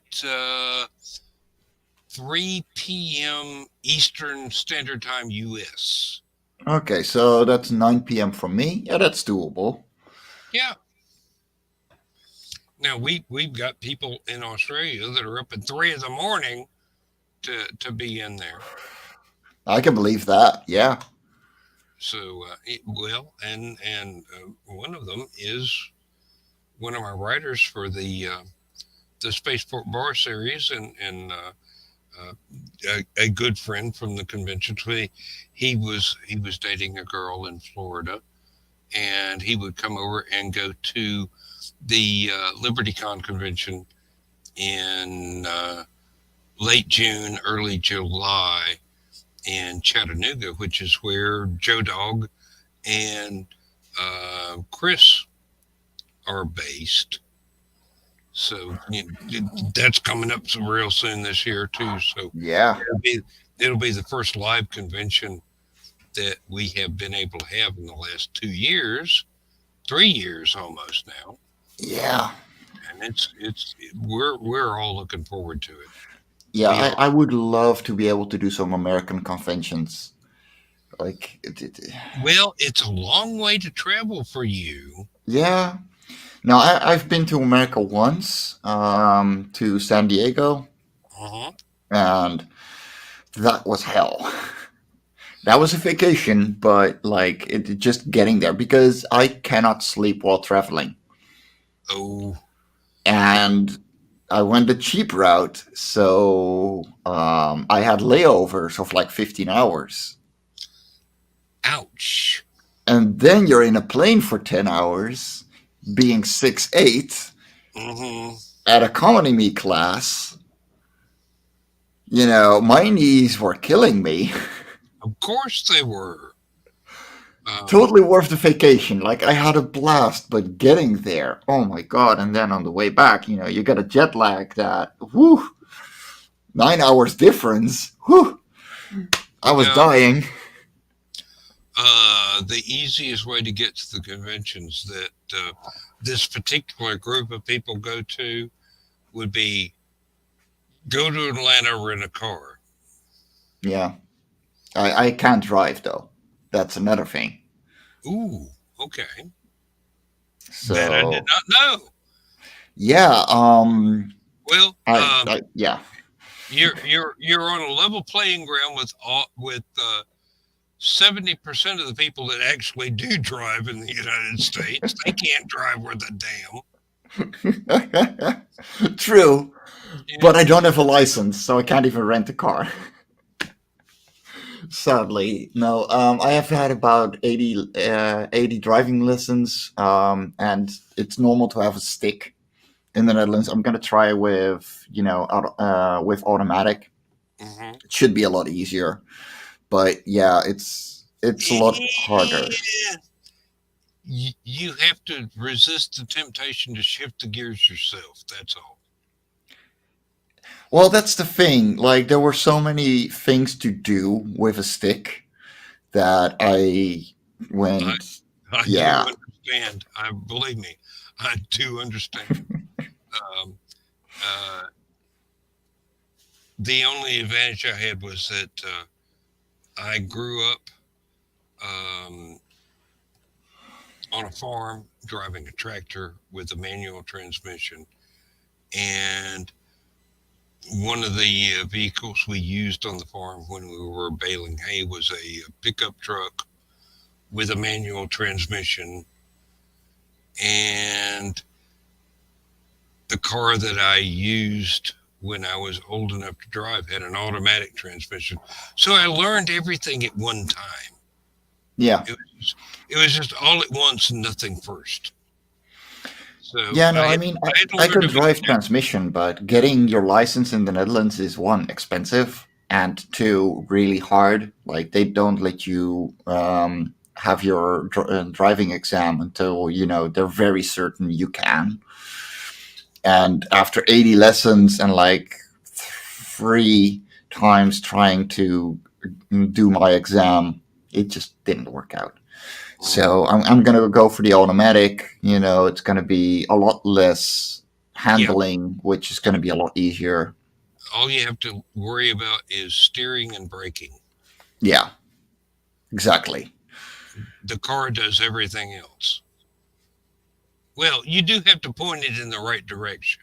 Well, yeah, okay, but that's part of steering. I mean, that's the easy part, and I do pay enough attention. That's not the problem. It's just doing too many things at once, too many handlings. That was just killing me, and it just wore me out completely. Well, Um, there is an airport in Chattanooga where Joe Dog's Hallowcon goes on every Halloween weekend, and somebody can come and pick you up. hmm. Yeah, I'd have to see with travel expenses and getting a table and all that. It's just one of those things, and you don't really even have to have a table. Just show up as a guest. Yeah, true, but that would be a very short vacation, and still Yeah, travel expenses. it'd And be one weekend, but it's one of those things. If you're going to fly over to the U.S., then we've got 4,000 miles times 2,000 miles of hmm square miles you can explore. But if you don't drive, Yeah, you're not going to be able to find a driver to uh, give you a tour. yeah. There's a lot of fun stuff to do over here, it's basically like anybody anywhere else. It's just people living their lives Yeah. and carrying on as best they can. And that's the thing too. Like Brian already offered a room for me. Mm. If I ever wanted to come over, and I'm like, you know what, that would be totally worth it. If only for the kind of talks that we would have. Oh, Because Brian K. Morris. yeah, Oh yeah, yeah. oh He's yeah, that he's a wonderful fellow. He is yes, absolutely outstanding. He's and he's a lot of fun too. Let me tell you. yes. No, like and there's plenty of people that I'd love to visit, and I would love to do a tour, but it would have to be renting a car. Probably not go alone. Um, yeah, because I went alone to San Diego, and my friend came along on the train with me to Schiphol, the airport we have here in Amsterdam, Hmm. and he was looking at me and going, "You're nervous," and I'm going, "Dude, I'm shitting bricks. You got no idea." And you were probably more scared of being in America than you were of flying. No, it was the flying. Oh, Uh, well, okay, yeah, no, it was the traveling. It was going that far on my own for the oh, first time. A 25-year-old going all the way across the world. You, well, it's one thing to go on your own and be like, okay, I'm going to take my bike and I'm going to go there. Because that's what I do. I love doing bike tours and everything. I just pack up everything on my bicycle and I just go. Um, uh, but un- unfortunately, the U.S. is a little large for touring on a mhm, bicycle. Like I said, yeah, 4,000 by 2,000 square miles. Yeah. Um, we're there's a lot of the United States that is just miles and miles of miles and miles. yeah. You No, can it's you can travel three-quarters of the way across the country and wind up in the middle of absolutely nowhere. yeah, and that's the thing too. Like, I want to experience things. The biggest part about my side, about me doing this is that I do have the freedom to just say, okay, I'm gonna take a vacation now for a week, or I'm gonna be going there, and I can just take my work along with me. Hmm. Um, I still got my side job because bills have to be paid, and the downside of being at the top as a leader rather than a boss, you don't get much pay. This is true. Um, It's a uh, 5-year plan, people. my wife is from England, Hmm. so we have gone over there um, twice, and the airline tickets were very expensive. Yeah. And I cannot drive over there because the steering wheels are on the wrong side of the car, the traffic is Mm-hmm. on the wrong side of the road, and the girls wear miniskirts. Fair point. And they're really cute. And I Oh want yeah. and I want to stay married. So, you know, oh my goodness. No, it was fun, and we depended on the kindness of our online friends that we had met through an unsolved mysteries sort of chat room that we were members of when uh, we were first getting serious about dating one another. Uh, Mm-hmm.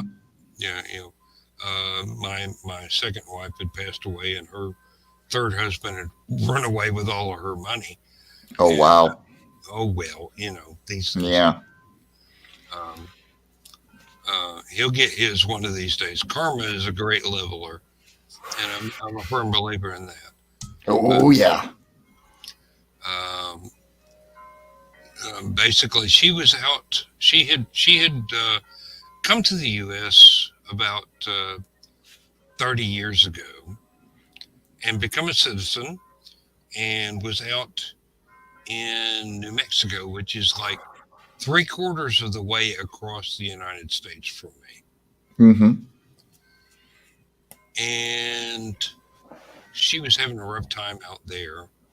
Uh, the guy had run off with all her money, and she was working as a private nurse, and everything was uh, well, as far as her work life is concerned, everything was fine. But where she was living, there was a guy that was climbing up the ivy on the walls of the apartment that she was living in, and standing outside Nope. her door, and trying to break in, and the cops wouldn't do anything, and Nope. basically Nope. Nope. Nope. Nope. I was talking to her on the telephone, and I go, "Do I need to come and rescue you?" And she goes, "Well, let me think about it."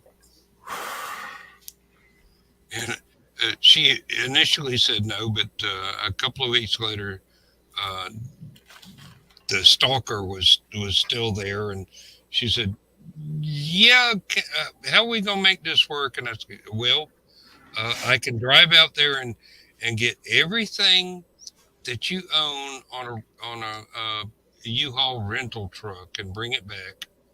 And she goes, "No, no, no. I'll ship you the important stuff by FedEx or UPS or whatever it was, and Mm-hmm. I'll ride a bus." And she was on a Greyhound bus for 3 days Jesus. Oh my God. to get what was basically a 24-hour drive if you didn't sleep, from New Mexico to here in Georgia. And I, I met her at the bus station in the local college town, and um, it's like, well, I had sent her a copy of one of my novels that, and it's right now it's at the publisher, hoping to be appearing sometime soon. But back then it was just online, and Mm-hmm. I had a printed copy, so I sent it to her. And she was reading that on the bus, and about uh, after the first day, she thought she forgot that it was me that wrote it. She was just that much into it. It was she thought it was that good, and I think that's a very high compliment there. You Yes. you you forget it's your boyfriend that wrote it, yeah. Um, Yeah. and then we met each other in the flesh for the first time at the bus station, and I drove her around the town and showed her a few of the sights, and then headed out to out in the sticks where I live, out in the countryside. It's it's not even a suburb. It's further out than that, and um, made dinner for her, and uh, just showed her a good time, and whatnot. And we've been together for um, almost 18 years now. Awesome. So I obviously did something right, and I don't think it was the book. Yeah, I mean, my longest relationship lasted 2 years, and that was my last ex. So, Well, I'm almost 65 years old, and I've had a very active life. I She mean, I'm turning 29 this year, and I can say the same. But when it comes to women, not so much. Well, actually, it's been very active, not productive. mm,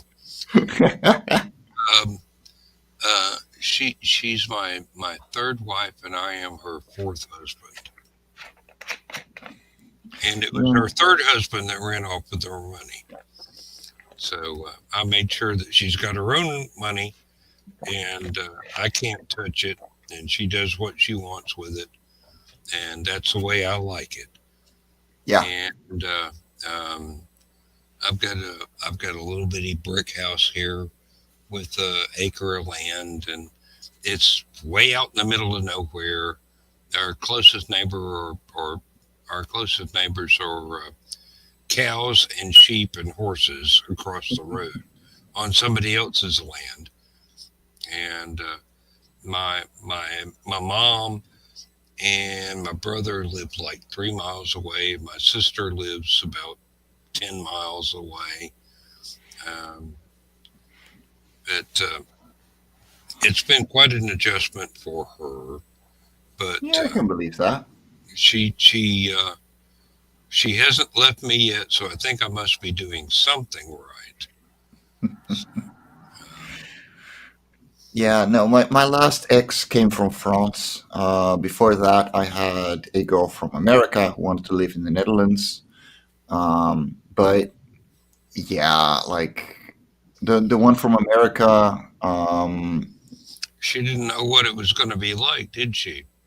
no, she loves the Netherlands. She's been here before, um, and she was going to stay. We were just getting along fine, no problems. But the guy who was supposed to take care of her visa never did. So, about 3 months into our relationship, she found out that she was completely illegal in the European Union. Oh, Yeah, so we got her back. We have no idea if she is illegal or whatsoever. She's living her life on her own in America again now. She hates America really badly because I'm sorry to say it, it's a lot better here. Um, depends on where you are.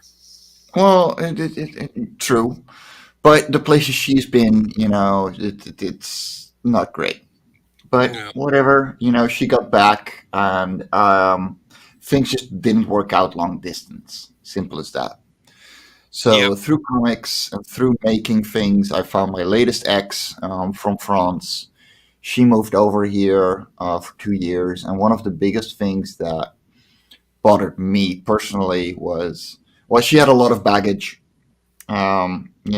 this and happens. This yeah, happens. like, okay, but she always wants something different, and the grass is always greener on the other side. And if you can't mow the lawn in your own backyard, then it's not going to be any better at the neighbors.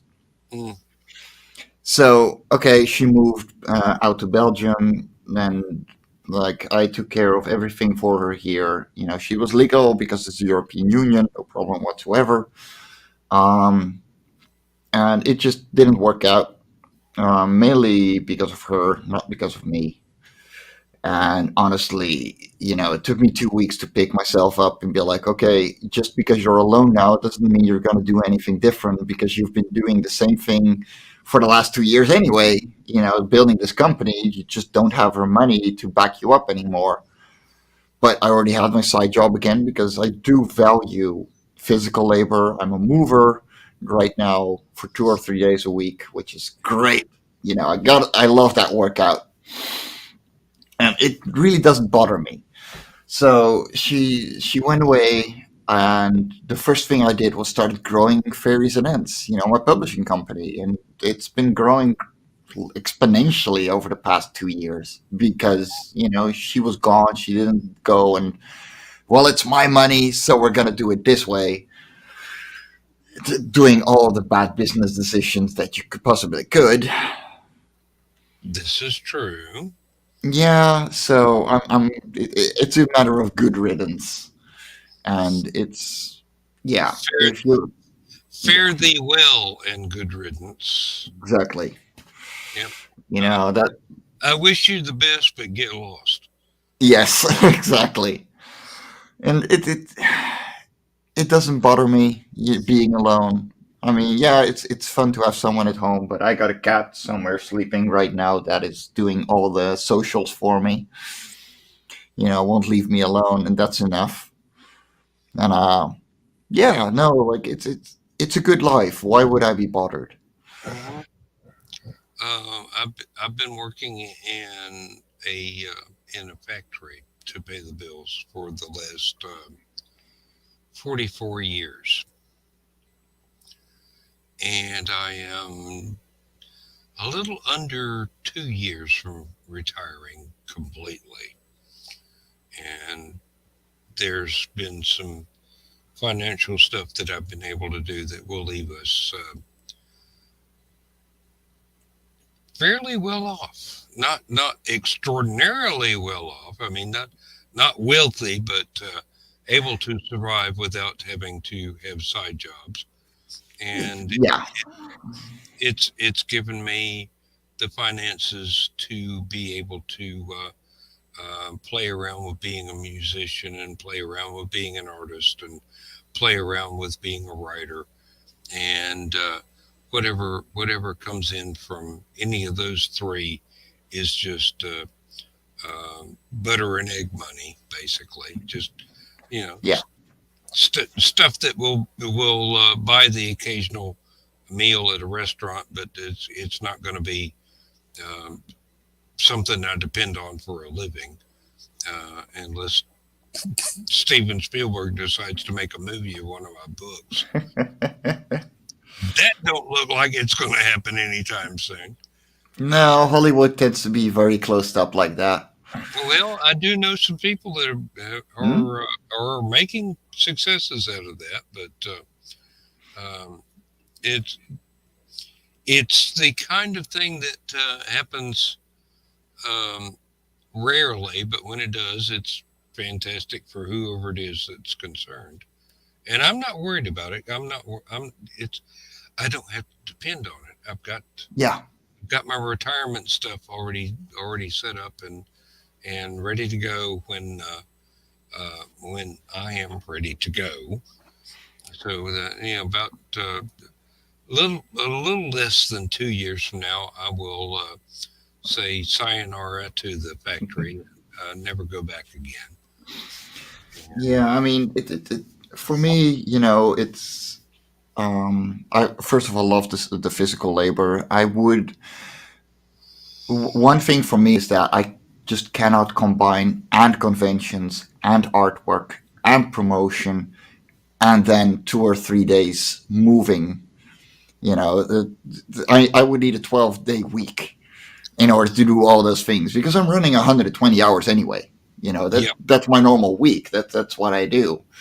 I mean, I kind of consider this work as well because it's yes, socializing, it's it networking.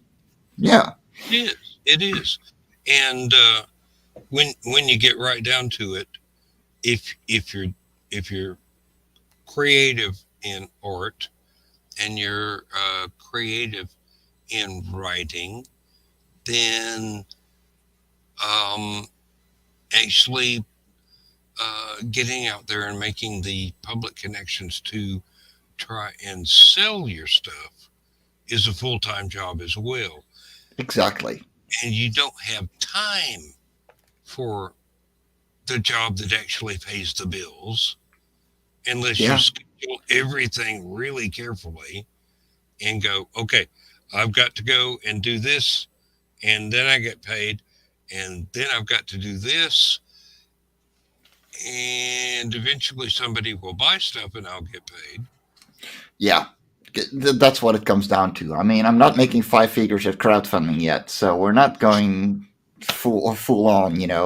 I'm just under 2,000 euros for this crowdfunder, which is a um, completely new level of success for me. It reached over 50 backers, but it's far from what I would need in order for my life to work this way. But it does pay Um, for the publishing of the artwork and yes. yeah, Well, somewhat. I mean, my it side jobs. it Yeah, offsets yeah, your actual expenses. So you get a little bit back, and then you get some from when people actually buy the work. Yeah, exactly. May not And be a huge amount, but it's something. So yeah, yeah, the only advantage I have over you is that I've had the day job for decades, and there's a really good retirement attached to it, and that's all. That's it. yeah, You know? If I tried to make a living off of my creativity, we'd starve. yeah.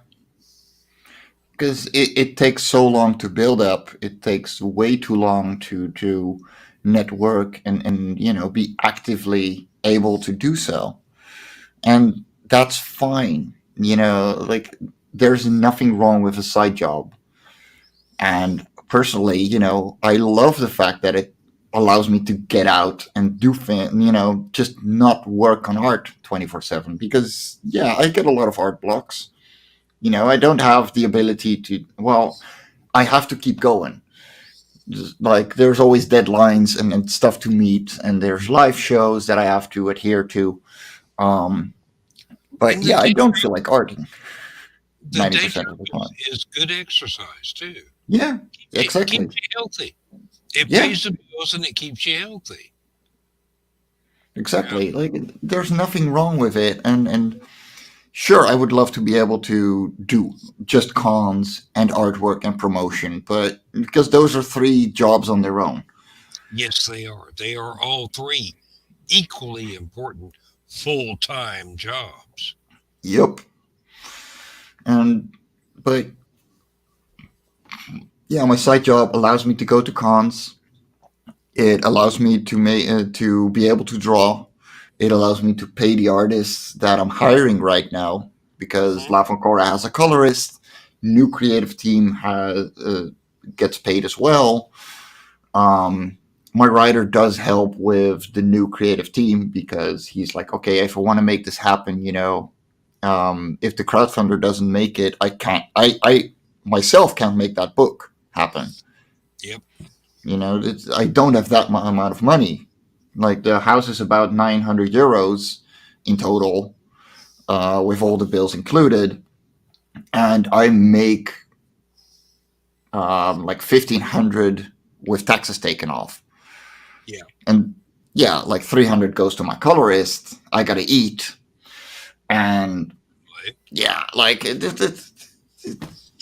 I Yeah. can only stretch myself so much.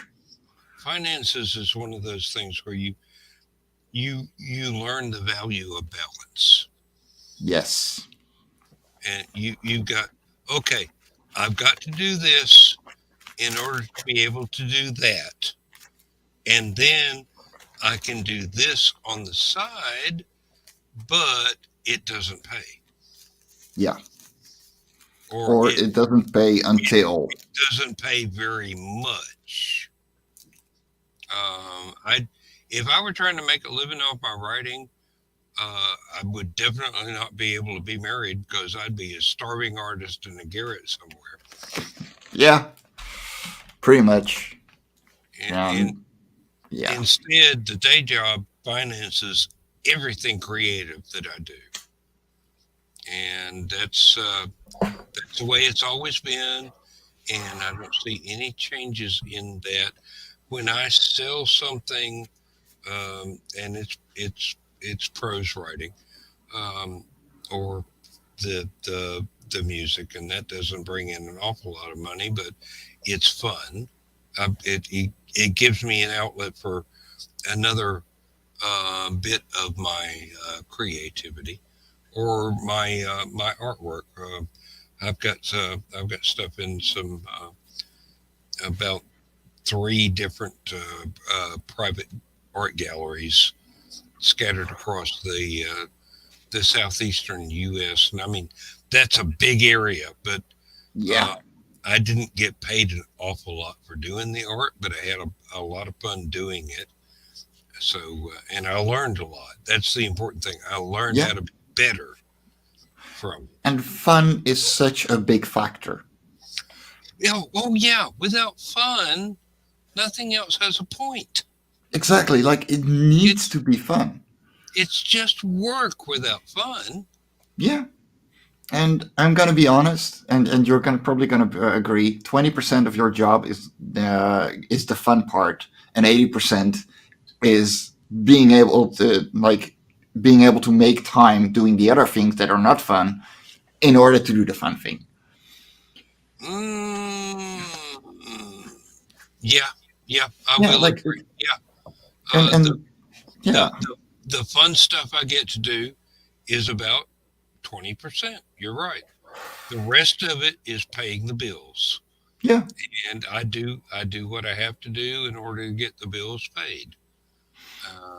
And what I have to do is go to the factory and be there until quitting time when I can come home and start doing more fun stuff that day. exactly. Like and that means that yeah, like it's still going to be work because if you're Hmm. promoting your book, that feels like work. It Oh it gets Lord, very boring very fast. it gets it's almost embarrassing that Yeah, you got to push yourself out there and go, hey, I do this. If you like that kind of thing, buy my book. yeah, it is. But on the other hand, it's fun to be able to proudly present what you've created. Yes, You you know, know, and it would feel like panhandling, except I have something to offer. You know, I've got this book.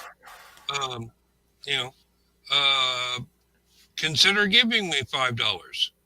yeah, Um, it if you don't like it, I'm sorry. I'll do better next time. Uh, exactly. if you do like it, I'll do better next time. Mm-hmm. Exactly. Like it's and your fans are going to follow you no matter what. I have only been able to go to cons at three cons in 2021, Hmm. and only this year I've been able to go to the bigger ones again because they're finally opening up. And I've had people from 2019 when I first went to cons see the Laugh on Cora banner and went, "Oh my God, you're still going!" I What, got yeah, what else have I got to do? I've been exactly locked like up for 2 years. and them going, "Oh yeah, no, I got the book," and I was like, "Yeah, well, we got four of them now. The fifth one is coming next month." And you Uh-huh. can see the jaw drop, like, "You've been busy. Give me more." Yes, indeed, I will. Here it is. Will that Yeah, be will that be cash or charge? exactly. And I actually have my little pinning machine right here. I haven't gone that far yet. Oh, Uh, they're super cheap, and they will make your life so much easier at cons. oh, basically, when I get to a con, I have had copies of the books for a long time, and I'm just selling off what I've already paid for. And basically, the last con I went to, I did special order copies of one book, but I had four others that I had free copies of, or copies that I had bought years ago. Hmm. And I wound up, through no real gift of my own, but because the lady that I had shared the vendors table with was so dynamic a seller that other people came up and got interested in my stuff while she was trying to sell them her stuff. I wound up, not only did I pay for my vendor's table, but I paid for the hotel room. And basically, Nice. for the entire weekend I was there, all I had to do was buy myself food, which was basically just breakfast because the convention provided lunch and Oh dinner, wow. but uh, and gas to Mm. go to the convention and back, and that was it. Uh, Being at the convention was paid for because people were walking up, and the lady that was next to me was a very dynamic saleswoman and getting people interested in walking across the room and checking out her stuff and buying her stuff and then checking out my stuff because I was sitting next to her. And basically, I I sold stuff that cost me um, twice as much, but 5 years ago. So I Yeah. still had them in boxes, and I'm going, I got to get rid of this stuff. So I charged less, and people bought stuff, Yeah. and I got new readers. People actually left me reviews. That was a really nice thing that people would actually go ahead and read it and go on Amazon and go, hey, this is not bad, or this. Amazon reviews are so important. Oh, I know, I know, I know. Yeah. Uh, I'm just glad that my life does not depend on selling what I write. Yeah. I mean, um, I have been very lucky. The day job has paid for my life, and now it is paying for my fun. Yes. Now And for in a couple of years, it will pay for my retirement so that I can have more fun. yeah. Let me see if I can find a picture of the cubicle that Dutch Comic Con put me in. Let me see. Should be around here. Mm, mm. Uh, no, it's probably on Facebook. Yeah, it's on Facebook. So, Dutch Comic Con, which is by far the biggest convention we have, and Mhm. it's a lot of pop culture, but they put walls in between every single stall. That doesn't sound fun. No, it's not. So what you get is that if you have a small stall, you're essentially invisible. So for the next one, I'm gonna have 4 meters, which is times 3, 12 feet Yeah. of one stall. But yeah, because on Saturday I had the banner behind me, and you could just see a sliver of it when you were at the edges of the path. And when I put it on the table on Sunday, I suddenly went and had so many more sales because people actually found what were looking for my banner. Let's see, where are my photos on this app? God damn it! Uh, They're there. You just can't find them. yeah, exactly. Uh, Uh, no, wait, I gotta see my profile, and then I gotta go photos. So um, okay, let me see if this. there we Okay, go. there you go. Uh, oh, wow. So yeah, like I was completely closed in. So for the next one, I'm just going to share it because these are expensive cons as well.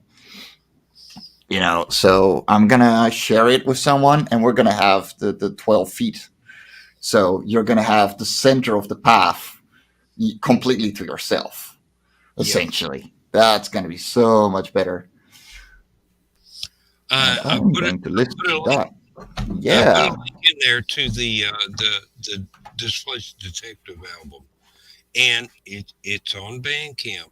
It's free to listen to, so you can explore the entire thing, and the other 8 albums I've got on there if you feel like it. without spending a dime. You should put yourself on Spotify and Deezer, man. Um, As far as I know, it's free.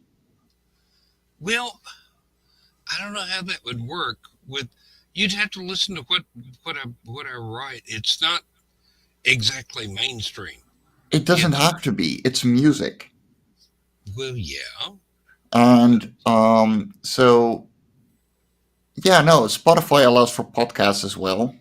Just sound only. Deezer does too, actually. I personally use Deezer because they actually give you the amount of listens rather than Spotify, who does it to the amount of followers you have. So hmm it's a little less fair. Um, but yeah, no, put it on there, man. Like it's free. It's essentially free money because you already made the thing. well, I will offer you a personal challenge. If you will listen to, let's see, which one is it? Uh,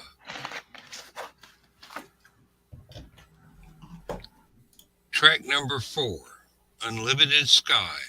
Mm-hmm. And if you do not like what I do, then I will sincerely apologize. But that is one of the best things I've ever done. And basically, um, it sounds real weird at the beginning because it's basically a bird chirping, and then the song gets started, but the bird keeps chirping, and then it kind of fades out, and the rest of the song goes on. But it it represents some of my most musically creative bits ever, and So I'm proud of that. here's the thing: art is always subjective, and even if I were not to like it, doesn't mean it's bad. Oh no, I no, I know it's good. I There know you it's good. go. Nobody's going to convince me it's bad. It may not be your cup of tea, but I know it's good. Well, there you go. That's the most important. Yeah, And and like, it doesn't bother me if people don't enjoy it. I mean, there's lots of other people out there doing lots of other things that may be more to their uh, different interests. yeah. Uh, if you can tolerate orchestras and rock bands playing together, um, basically this entire album was because I accidentally did something that Stephanie liked while I was trying to write a steampunk audio play. So, um, first of all, I love orchestra and rock together. Like, I love bands like Aphantasia and a lot of power metal or orchestral metal. So we're cool on that. Well, I was trying to write an audio play, the 10,000 Airship Suite, and it was supposed to be my version of Jeff Wayne's War of the Worlds. Hmm. The voice acting fell apart, Yeah. basically, but the music did not. And there was one piece that I wrote for that I thought, oh wow, this violin thing would be really neat for Stephanie because she's doing this Sherlock Holmes, and he played violin. And I sent it to her, and she goes, "Can you do more?" Hell And yeah. I did. Oh, but And that's the thing too. Like um, if you create for the sake of creating, you got all the power in the world. oh, And yeah, like I'm gonna be honest. Like that has been a very small part of my work the last 5 years because comics just demand so much off of me, off of someone. Yes, yes. That And yeah, it has to be a job, and I'm cool with that. I went into it, it knowing it was going to be. it's a full time job, and then you discover the other 3 or 4 full time jobs that go along with it. And yeah, if music is an outlet, because it is for me, I can't create music. I have the rhythm of a potato. Uh, but yeah, no, like I got way too many hobbies. Like there's a sewing machine right there Mm. that has been standing still for 5 years as well because I just don't have the time for it. But I still want to make a new pirate coat Oh, again because I already that was my first piece of clothing that I ever made. Yeah, it is on the floor there. Yep. Because I go to a lot of Renaissance fairs as well. mm-hmm. There we go. And this is pretty much my sleeping bag. It's my coat. It is everything. Oh, And yeah, like my standard shoes are pirate boots.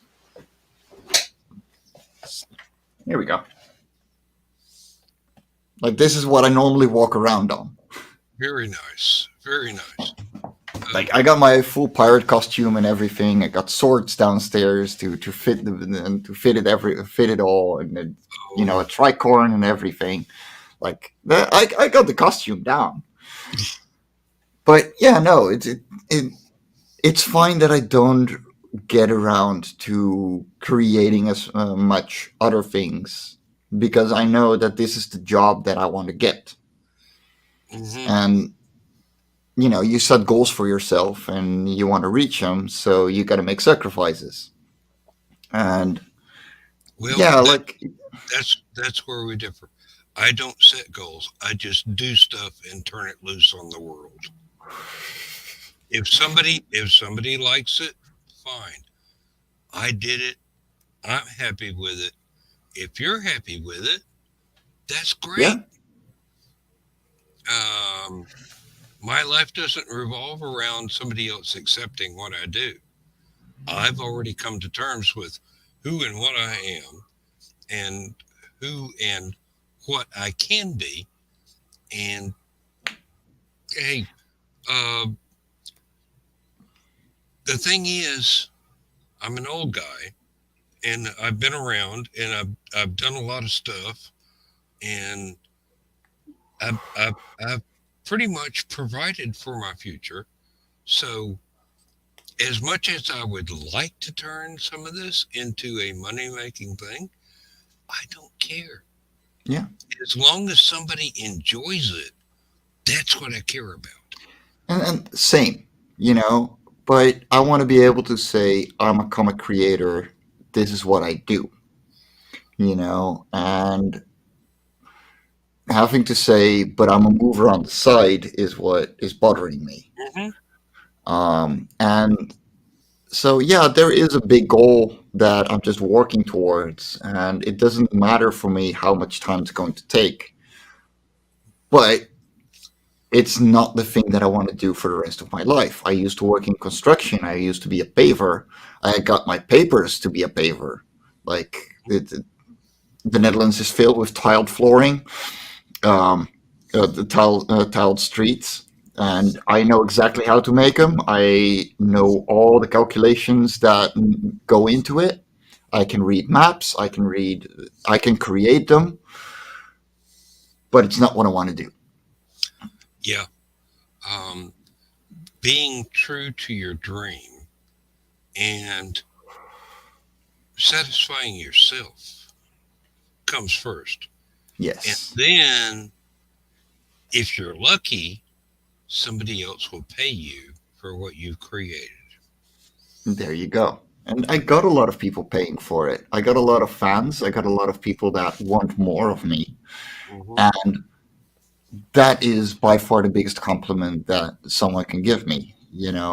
I'm talking about the little kid that runs up to my booth, grabs the first issue of Life on Korra, asks his dad to pay the €8 for it, and walks off reading it, nearly bumping into a wall.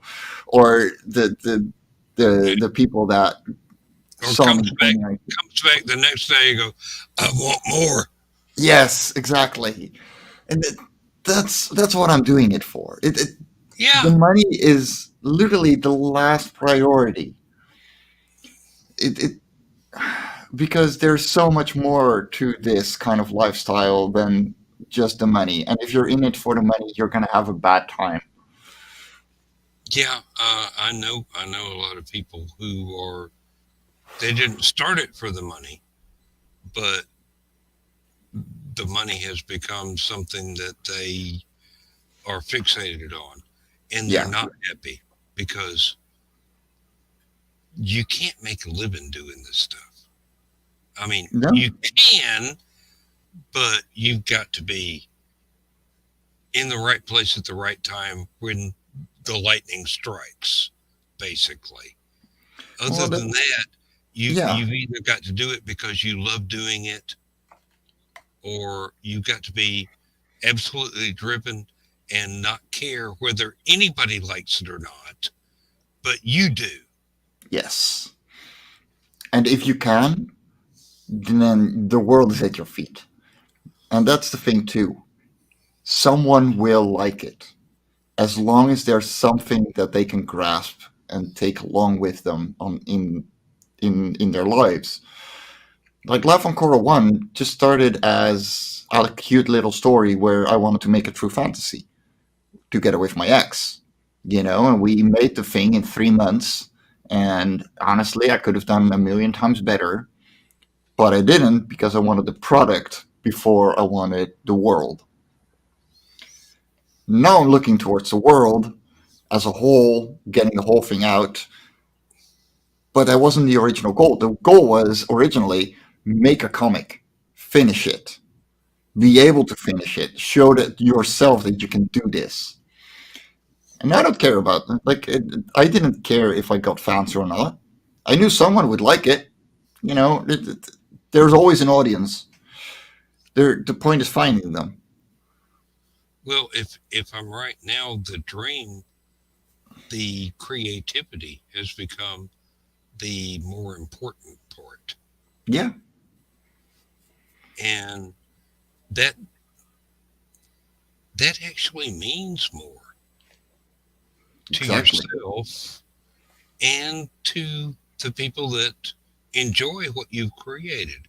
That you are secure enough within yourself to be able to open yourself up enough to do this and not give a damn whether anybody really gets it or not.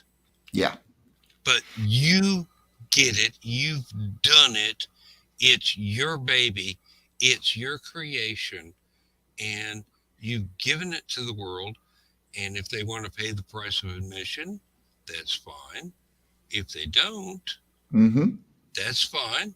Your life doesn't depend on them liking it or getting it, Yeah, but it's so much fun when they do.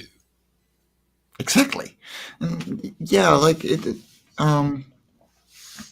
there goes a lot of work into what we do. There goes a lot of research. There goes a lot of thinking. Hmm. There goes a lot of figuring out, and that is fun. You gotta have that kind of fun. Oh, yeah, without fun, life has no meaning. Yeah, and so I'm going to translate La Foncore into Dutch, and it's going to be a hardcover. That's coming this year as well. My colorist is reworking the series. How difficult is translating it to another language? It depends on how, um, like, you want to have the same feeling of Yeah, the story, but and there are different idioms involved. I mean, you might have something that works very well in your native language, but translating it to another language, there might be cultural references that uh, don't translate. Yeah, and that is the thing too. Like in La Foncore, there's none of that. So most of it is Universal. it's pretty universal. So the names are universal. The world is universal.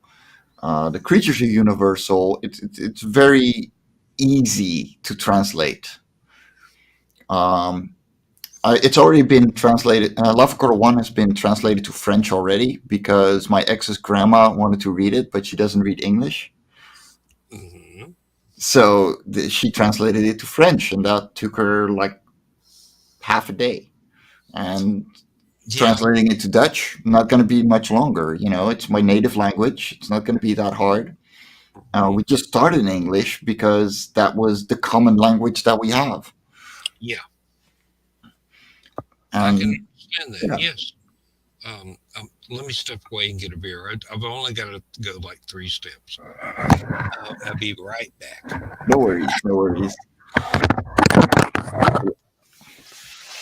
Gonna grab some more coffee.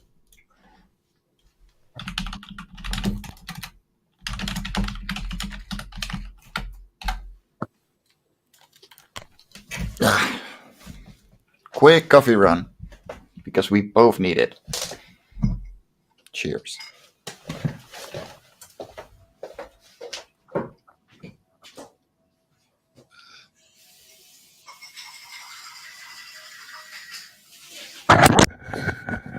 Yeah, my wife got me a little cooler here that I can keep in the office, and it only holds a 6 pack. So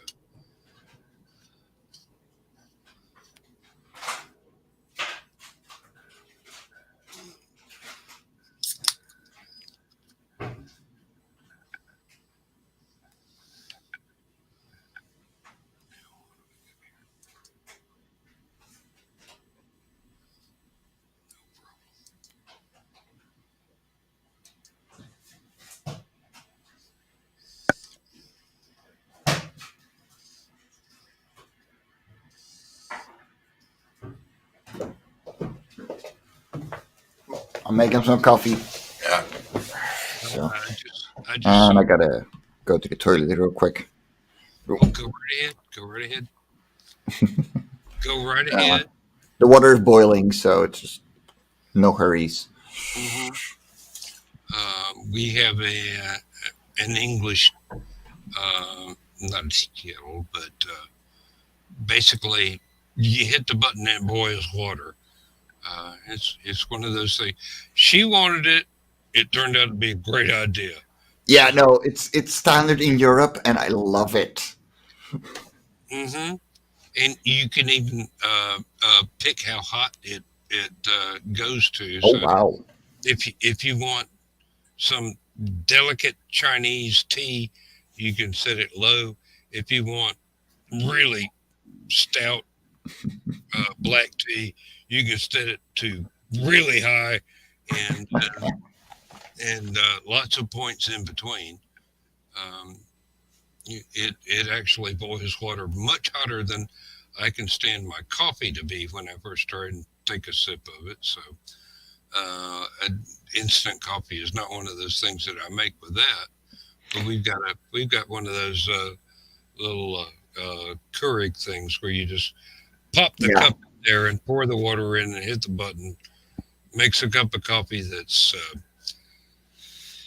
better than what you get at a gas station, but not much better. hmm Yeah, no, filter coffee is what I wake up to, and it's nearly so strong that my spoon stays standing up.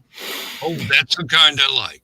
Yes, exactly. And then for the rest of the day, I just have cappuccino mix because I don't want to have very strong coffee. But yeah, it keeps me awake enough. But I'm gonna be right back again. Oh, go right ahead. I've got to run to the restroom myself.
There we go.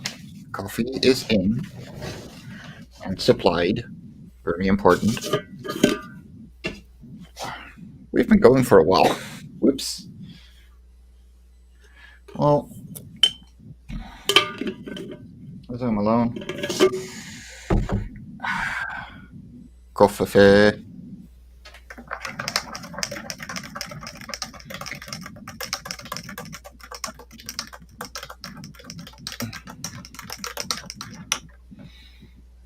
Let's see.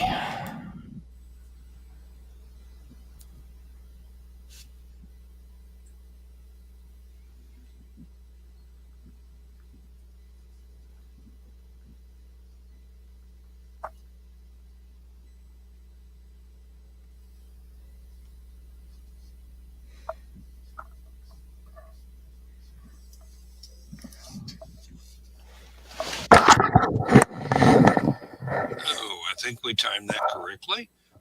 Yeah, just about. Hope I didn't keep you waiting. No, I was just stirring my coffee, really. But yeah, no, it's.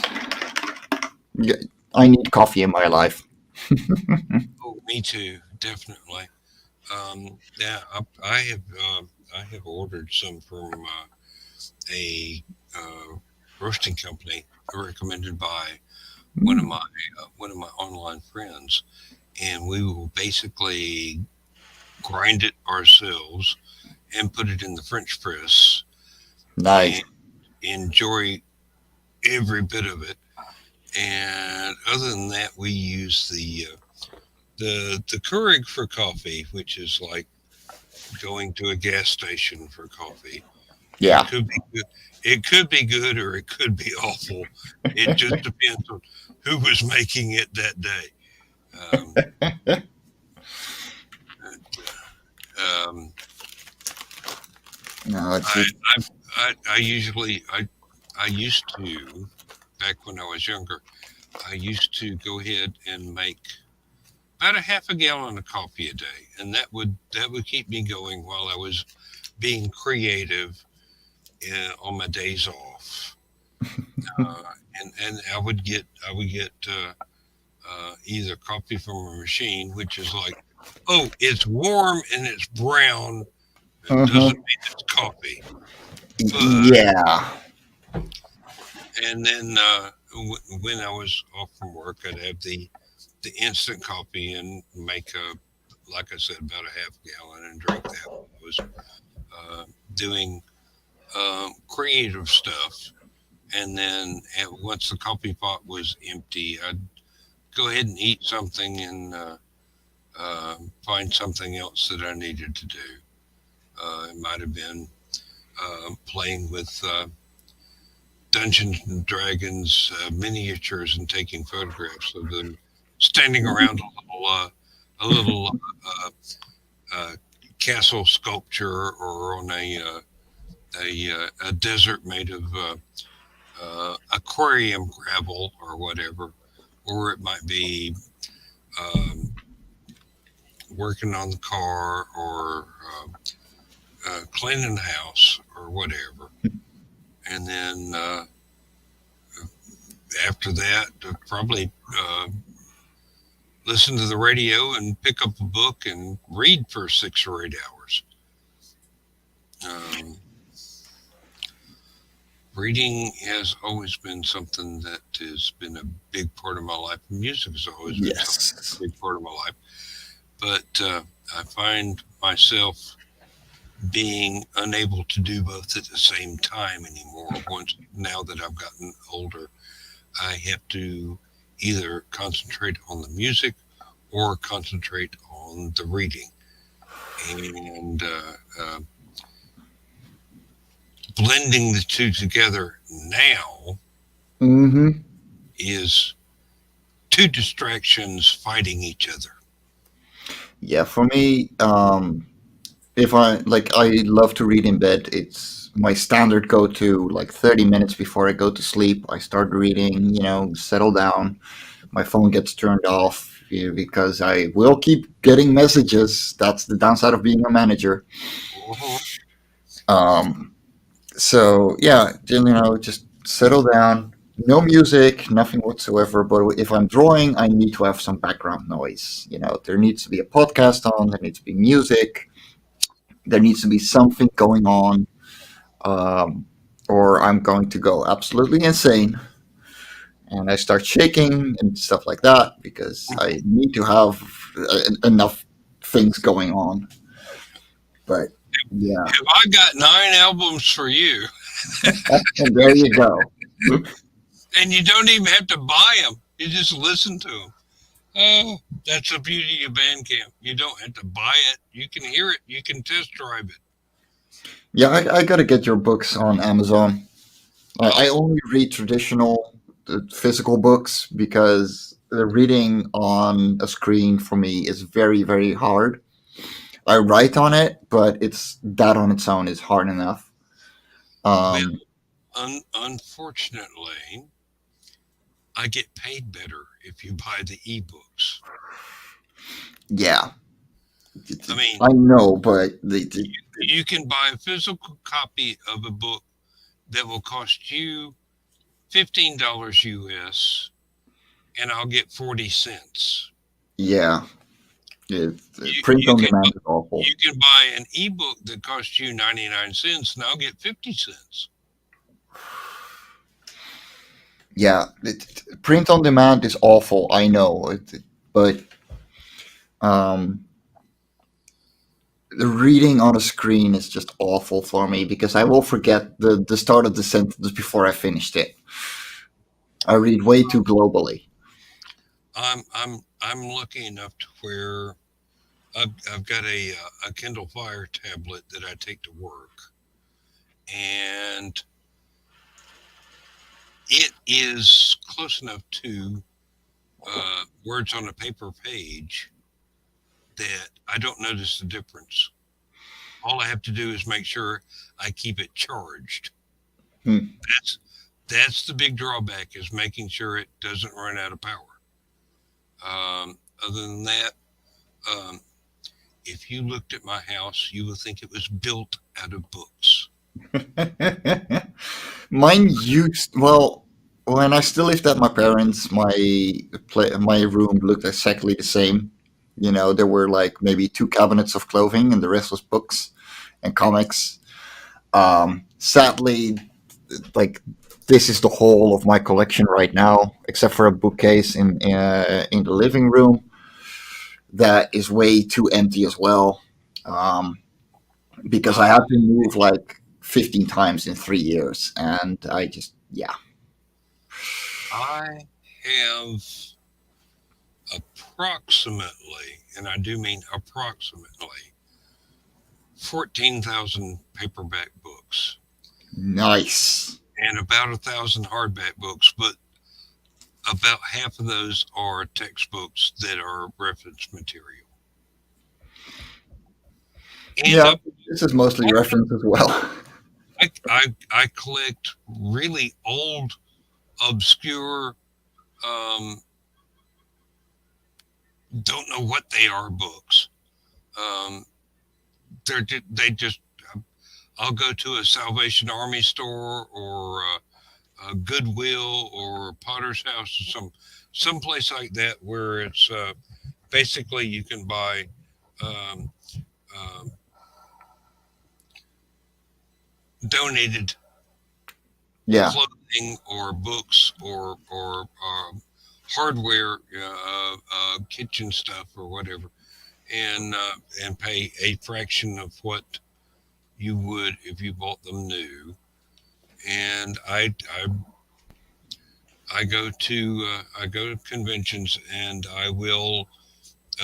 Somebody wants a copy of uh, everything that I've written, and I go, okay, I'll swap you, and I wind up with two or three yeah, of theirs for two or three of mine, and I'm going, hey, this is a good deal because no yeah, money changed hands, but I got extra bucks, and I got rid of some, yeah. and it's just, well, I have been collecting books since I was about six, and I'm 64 right now. I'll be 65 in November, so it's been a long time. I've had time to accumulate enormous quantities of printed paper. Yeah, um, it feels so great to have my own library, of books because we got like 13 books published so far. Hmm. There's several more coming. Um, but yeah, I miss my library of books. I miss my library of comics because there were some very unique and very hard to find ones in there. First prints that I just happened to find in the thrift shop, and I just wanted to see. I wanted to see more of the series, so I got it. Didn't know it was a first print. I didn't know how much it was worth. Just wanted the book. Yeah. And yeah, like it feels good to be able to actually grow a library again, but it's taking some time to be able to grow it, especially with the amount of money I have nowadays. But yeah, we're getting there. So Okay. Um, I'm using a green screen here. Let's see. Oh no, that won't work. Um, well, whatever. Uh, there we go. You see the image behind me? hmm That is my hallway, nice. and every room in the house has bookshelves filled. Yeah, and some of these I have had since I was six. Some of them I bought when I was in college. Some of them I have bought from other writers at conventions. It's just I I'm a voracious reader, and um, I found that it does improve Yes. what I write because I have expanded my worldview to include all this stuff, and I will drop in literary references to other things and hope that people are widely read enough to uh, understand the reference and get it and thereby partake of the in joke. Um, the first published book that I had an editor who obviously did not have as a wide a range of, hmm of old school literary references as I did, because she kept asking me to explain what this reference was, and I go, oh well, that's this book here from the 1860s.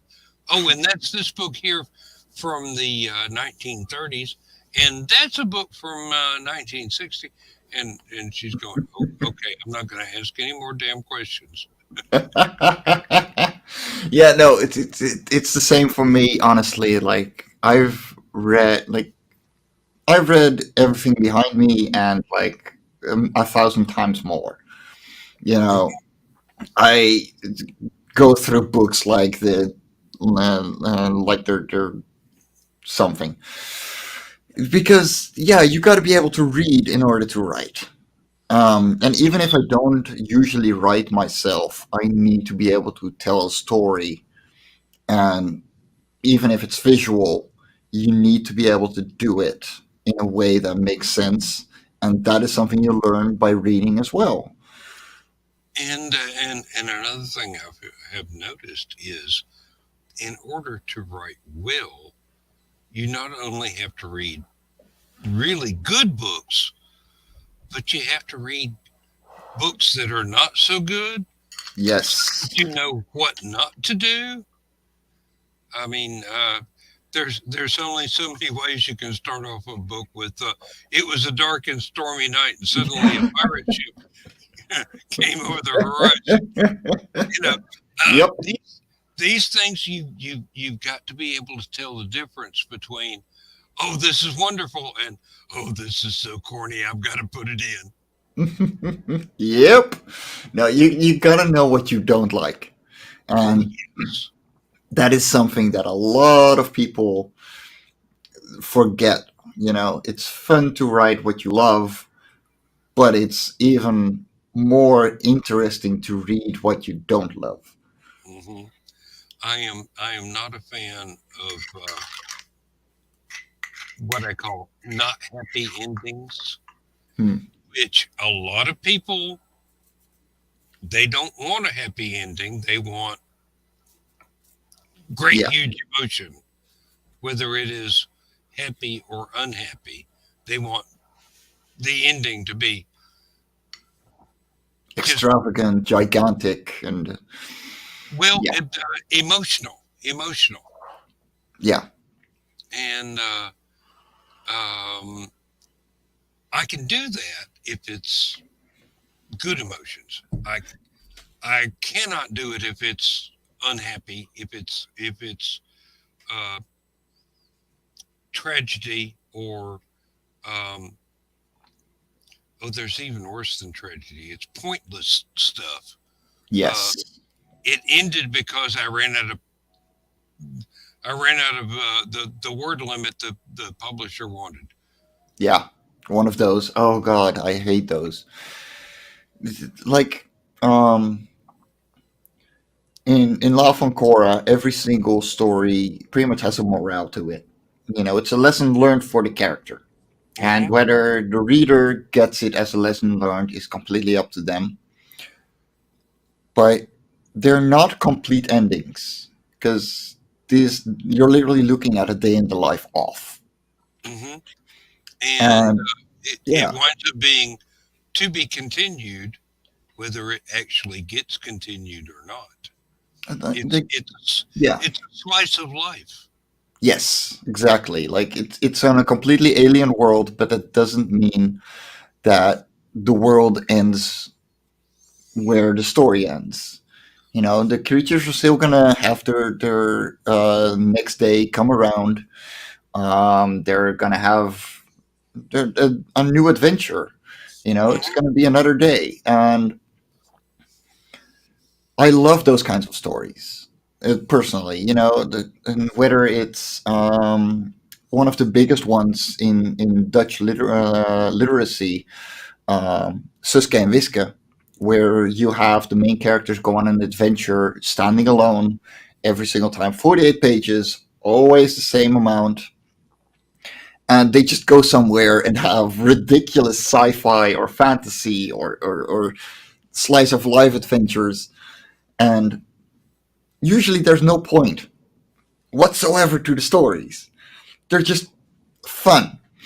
hmm And yeah, that's what I want Life on Korra to be as well. And the morale comes as a bonus. Yes, And yes. the, And you got to be able to end. I've found from studying different mythologies around the world that the moral doesn't always mean that everything is fine and dandy from then on. It just means Yeah. this is where the story stopped being recorded, and the next day they might have had to go back to work and do some dull, boring stuff, but the adventure was fun, wasn't it? So what if we hadn't saved Hawkswatch? Well, a big, gigantic ball in the sky would have lit up. Mhm. That's the thing. Like, the world goes on. And it all depends on your interpretation of this is the desirable ending, and Yes. this is what happened. Yes. And it's really great when you get both of those to combine, but sometimes Yeah. you want to stop the story at the happy ending, knowing full well that the next day is going to be ordinary. Exactly. Like, it's just going to be a day. The character learned something, or they realized something about themselves, but that's Or it. realize something about the world. Yeah. uh, Like, and and it was something they needed to know in order to cope with said world. so this is going to be a little spoilery, but for Lava Chorus 6, we're following birds that have a mineral in their feathers that corresponds with their emotion. So very Bowl of Heaven-ish. Okay. Um, so making the mineral work was the easy part. Yeah. It's essentially it's a mood ring. But the main character, if you're overcome by emotion and you have a lot of that mineral in your feathers, then you're gonna start turning gray, and the society sees that as the rage, because you're so overcome with bad emotion that you're starting to turn gray. You get unhappy as a whole. You get depressed, and you start lashing out at others. And the main character is overcome with jealousy. But if you overcome those emotions, it makes you better as an individual, Hmm. and you turn out silver, which is the other side of the legend that they get told about the rage. Like, those in silver automatically become a leader. They are um, They've gone through the rage and come out the other side. exactly, but they don't. The society doesn't know that part. So the main character learns as he goes. He gets excommunicated. Like, okay, you take the flight, and come back when you've realized who you are and overcome your rage, and whether you want to come back or not. And he Hmm. meets another individual who got excommunicated as well, but didn't come back, didn't overcome his emotions, and was absolutely, consumed by it. They got a I, very, yeah. I can see So that. Yeah, I can see that. Yes, it makes perfect sense. so yeah, like the main character overcomes his emotions and takes his place in society again, while the other guy, completely denies it and doesn't want to know anything of it because he got so consumed by jealousy of the leader, of wanting to be the leader, that um, he lost himself in his bad emotions. And I think it's such a strong story. Like, this writer knows how to write emotion so well. It's, yeah, like, she did the same with La Funcora 4, where the main character, like, the society, does everything according to your inner talent. So it decides on who you talk to, who you live with, what kind of job you have, like literally everything about your life. And the individual doesn't want to be the thing that they've been chosen to be. Yeah. So instead of going, okay, so we're going to go full on against that and working really hard to not be that thing, here's how you can use your inner talents to become something else while still being the thing that you're chosen to do. That had prompted a question in my mind. Go ahead. When you are in darkness, how can other people perceive the difference between gray and silver? So there's a sense like, yeah, it's going to be a glow effect, really. It's going to be the easy way out. I was just thinking, that it's so close a run thing that the outcome would be, I mean, the end of the story would be the only point that you'd be able to tell the difference between the rage and the revelation. So you you would have that ambiguity in there, and I don't know if that's anything that you've been working towards. It was just something that automatically came to my twisted little mind. It's like, So how um, can, if you're not part of the journey and you're just looking at someone who is on the journey, how can you tell if they're still consumed or if they have transcended? so that is actually going to be a big part. Oh wow, I don't believe I got that. No, but yeah, no, That's like guessing at an extra question on a test. Uh, no, but oh, I love these questions. They make me think. They make the writer think. And as an editor, I went through 3 or 4 drafts before we got to this. So these are questions that I had to ask as well. And one of the things is like, um, the main character learns about this after he got confronted and attacked by the one consumed by rage, um, and is like, no, I'm going to come back. I'm going to accept that I'm flawed, and I'm going to accept that other creatures are too. And he grows from that, and that's because he lets go of that jealousy. He lets go of that anger. He comes back silver because the mineral reacts to it in a positive way rather than going dull. that was a perfect answer to my question. Yes, indeed, absolutely. See, Uh, I think about things. well, apparently I do too. I just I was late to class, so No, but that's the fun.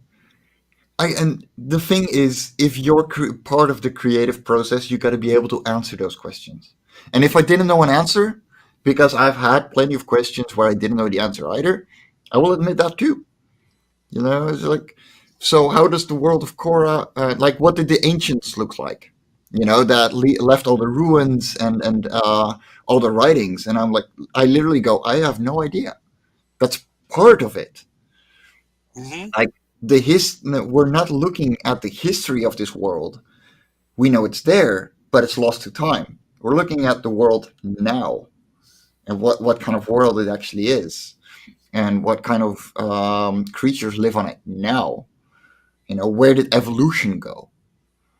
And yeah, and if it becomes a good story, then I look back at the past might define a couple of things, but not everything, Exactly. because you always have to preserve just a little bit of mystery. Well, that's the thing too. Like, why? There's literally no reason for anyone to know what the ancients look like. There is no reason to. Um, Well, if they didn't leave any statuary or paintings, how can you tell? well, they left a lot of ruins. They left a lot of technology.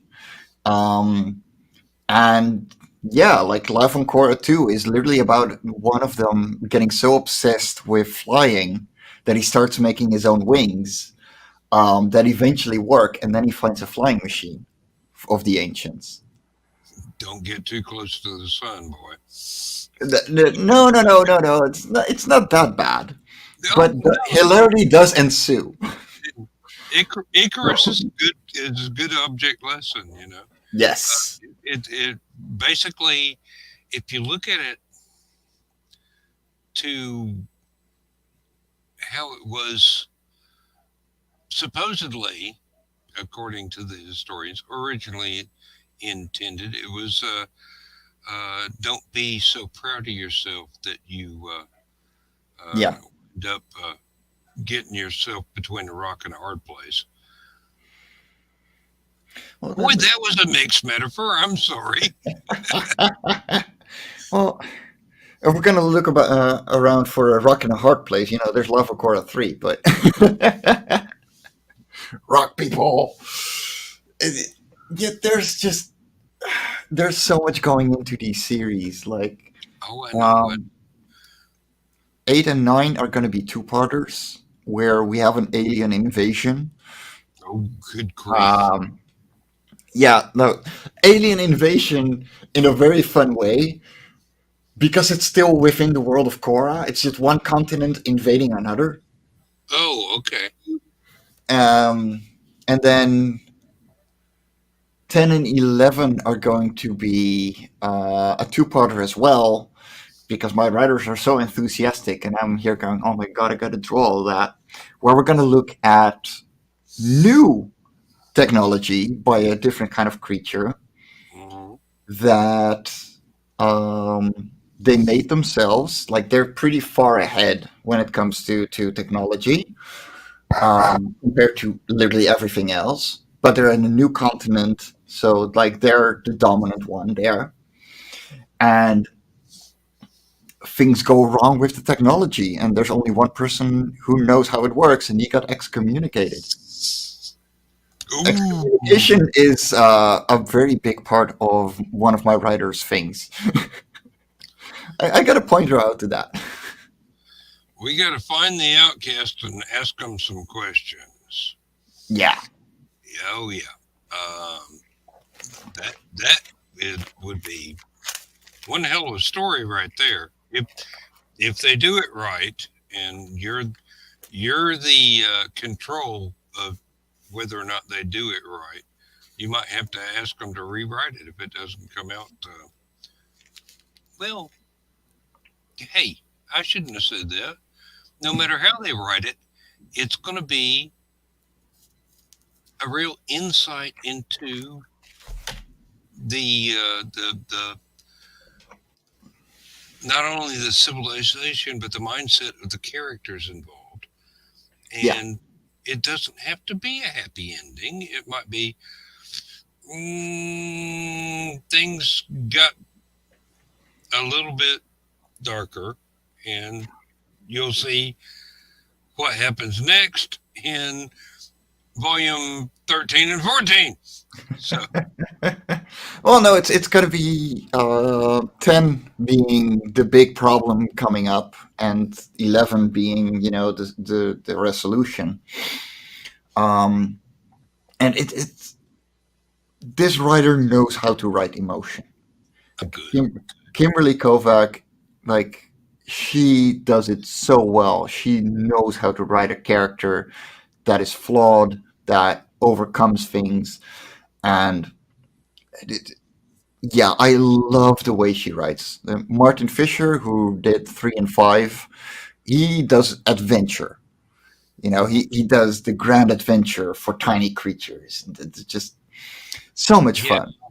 that's my forte actually. Is Yeah, no, I like adventure. both. Yeah. And they both know what they're doing in that kind of thing. Martin Fisher actually writes for the Lego magazine Mhm. in the United Kingdom. So he needs to have those small, little, funny, Yes. uh, quick comics that go into user manuals or into the magazine. Where Kimberly, um, she's working on a pirate epic, and she's doing Laugh and Cora on the side, having fun and working on a art thieving cat story right now for herself as a graphic novel. So I'm looking forward to seeing that from her. And yeah, like they know what they're good at, and they just keep trying to push themselves, getting better at what they're good at. And I often get asked whether or not I write science fiction stories or fantasy stories or what, and I go, I write adventure stories. yes, sometimes you just gotta have a grand adventure. Yeah, And and it doesn't matter if the background is science fiction or if it's fantasy. yeah, The it's the thing that works best is some form of quest where somebody sets out, they might accidentally do something or they might on purpose do something, but they learn something in the end and they become a better person per se, um, than they were when they started. Or then again, they could just find out some uncomfortable truth about the way the world works for them in their world and try and figure out how to cope with that. a good hero's journey is not always about throwing a ring into a mountain. Oh no, or chopping the head off of a hideous beast that was an innocent victim of a curse laid on them by the gods in order to go back and go, I got it. Y'all Yeah, free the stone now. it's yeah, a hero's journey is the character learning something, Hmm. the character growing, and that growth can go bad or good. It doesn't matter. It has to be interesting. It needs to be involved. It needs to have the character overcome themselves. And as long as you get that right, any story will work. Yeah. Um, and for me, the main point is for the reader to not only have fun but think. Yes, exactly. And that's something that I definitely love about Kimberly Kovac scripts. Like at the end of after every single edit, I sit back, think to myself a bit, and like, no wait, this actually works. We're gonna keep this in. Hmm. Like she makes me think, and I know that it makes readers think. Especially if it's something that you've gone through the manuscript and you go, this is not going to work, this is not going to work. Oh wait a minute, this works. Yeah, You, exactly. Like there, I there's love that that moment. there's that light bulb moment where you go, oh wow, it actually works. Yeah, she's so good at that. And I'm trying to do the same with Sage Sunset, um, because it is going to be just an owl fighting a dragon. That's essentially going to be it. There there isn't really a moral to this story. It's literally, to fight the big dragon. There's nothing about it um, that is going to make this character a better character, except for the side characters that he takes on his quest.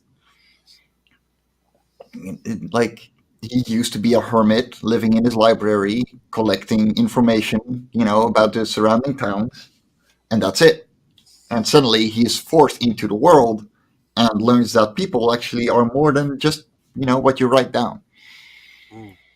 Yeah, and what they learn from the journey and what the main characters learn from the journey don't necessarily have to be the same thing.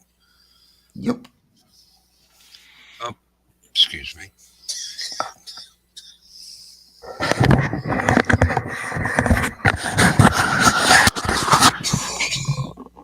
Yes, baby.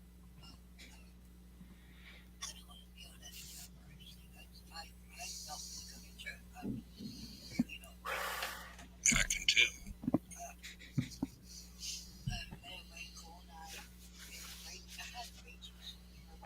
I'm sorry.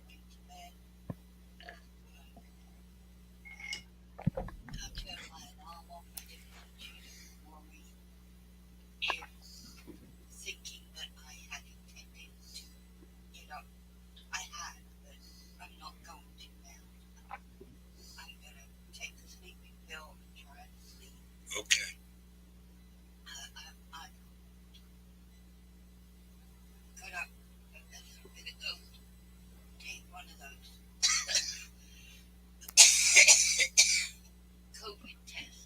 Yeah,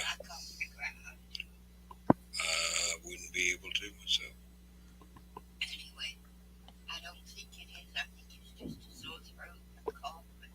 Yeah, because we've been vaccinated.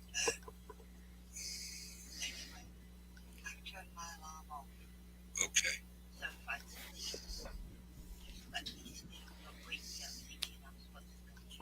Okay.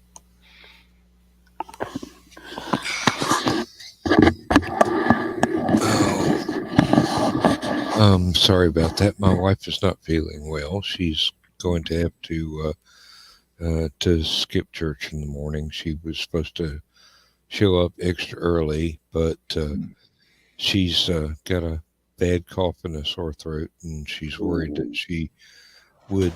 I mean, and she's usually in charge of the nursery there at the church.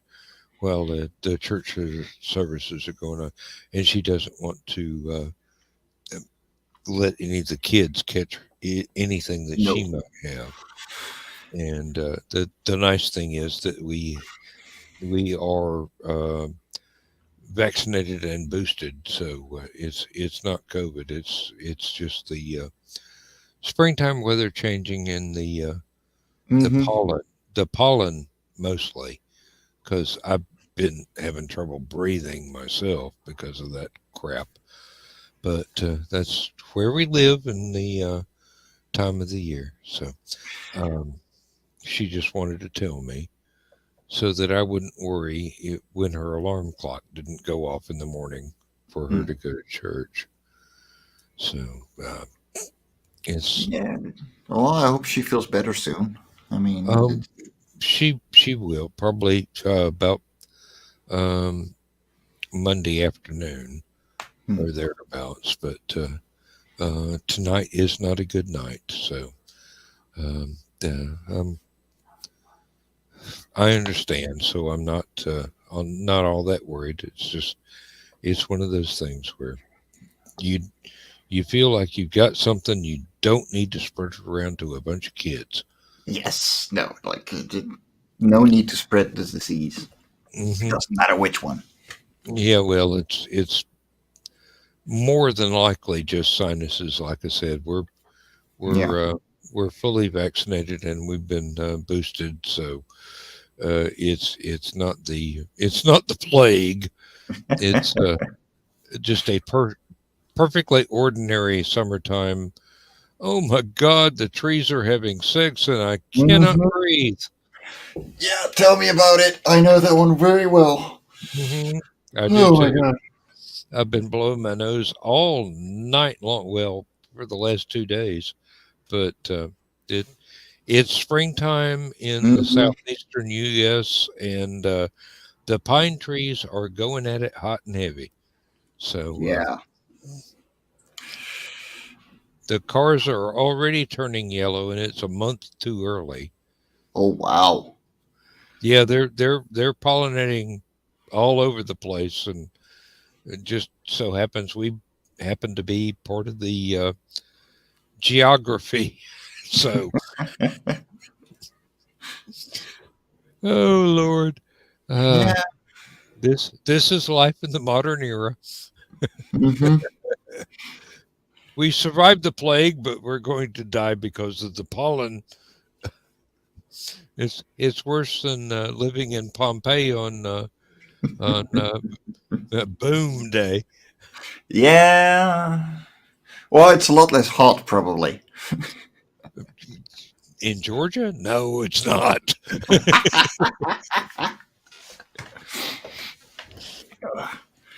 No, Oh Lord, what once summer hits, you think the boiling point of water is a cool afternoon.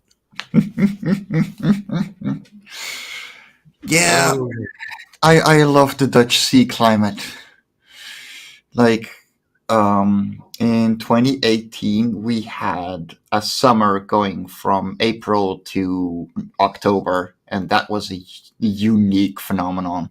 mm, Otherwise, it's normally, pleasant,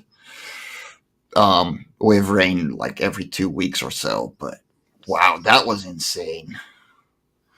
um, down here the usual weather pattern over the last couple of years has been spring lasts from Tuesday until Thursday afternoon. One, one week, and the rest of the time it's either too damn hot or it's winter. It's too damn cold, Hmm. and it's like it's overnight. I mean, you be wearing flip flops and short pants and the t-shirts one day, and the next day you got to get out your long underwear, and Here we go. Here's the star of the show. oh, pretty kitty. Yeah, she's my little squeaky. Yeah, she's been sleeping on the couch and decided to say hi. I've got one. I'm beginning to wonder whether or not he has a hearing problem because he does not meow like other cats. He just kind of chirps. Honestly, cats decide on their own what kind of sound they make. Well, Um, he's orange. He's creamsicle orange. He's orange and white, and they usually the males are not fertile. So hmm. no matter how much they tomcat around, they're not going to leave any offspring. But they do have their own little special medical problems, Hmm. and I'm wondering whether or not he is somewhat hard of hearing and has not been able to learn how to vocalize like the rest of the cats in the family he's related to. And it's a large cat family. Believe me, we started off with two, and then we had six, and then we had 20, and now we got about 13. Uh, Oof. well, Yeah. I mean, shovel duty is not fun, but you know, when you have a large population of anything, not all of them are going to be perfectly healthy. Yeah. No. I got Shelby imported from Spain. There's a animal shelter service that imports cats to the Netherlands, cats and dogs. Yeah. Um, and she's so far perfectly healthy. I mean, she's 5 years old by now, but she's totally an inside cat. I cannot have an outside cat living in a small apartment. But yeah, Well, I should get her a friend. we have a large chain link fence around the backyard from when we had dogs, and the cats try and stay within that, except for the ones that are, shall we say, adventurous, and they will Hmm. find their way out. But the woods behind the house, there are coyotes, Oh yeah. bear, wild boar, wild dogs, and a double dozen other hazards. And so far, the biggest threat they have is don't go near the road. Hmm. Please don't go near the road. And other than that, it's health problems they were born with that curtails their life early. So most of them that we've got two that are almost 17 years old, and the rest are closing on 16. Oh wow. Yeah. Yeah, that's really decent ages. Well, we take very good care of them, and as much as we can, but they have minds of their own. Oh They're, yeah. you know, we can't keep them inside the chain link fence, but we have uh, we have one that wandered up out of the woods that has become uh, well. My wife can touch him, but I can't. And then we have several others that have abandoned the chain link fence, and they will either stay on the screened in porch and want to wander around in the yard, but want to come back in once it gets dark.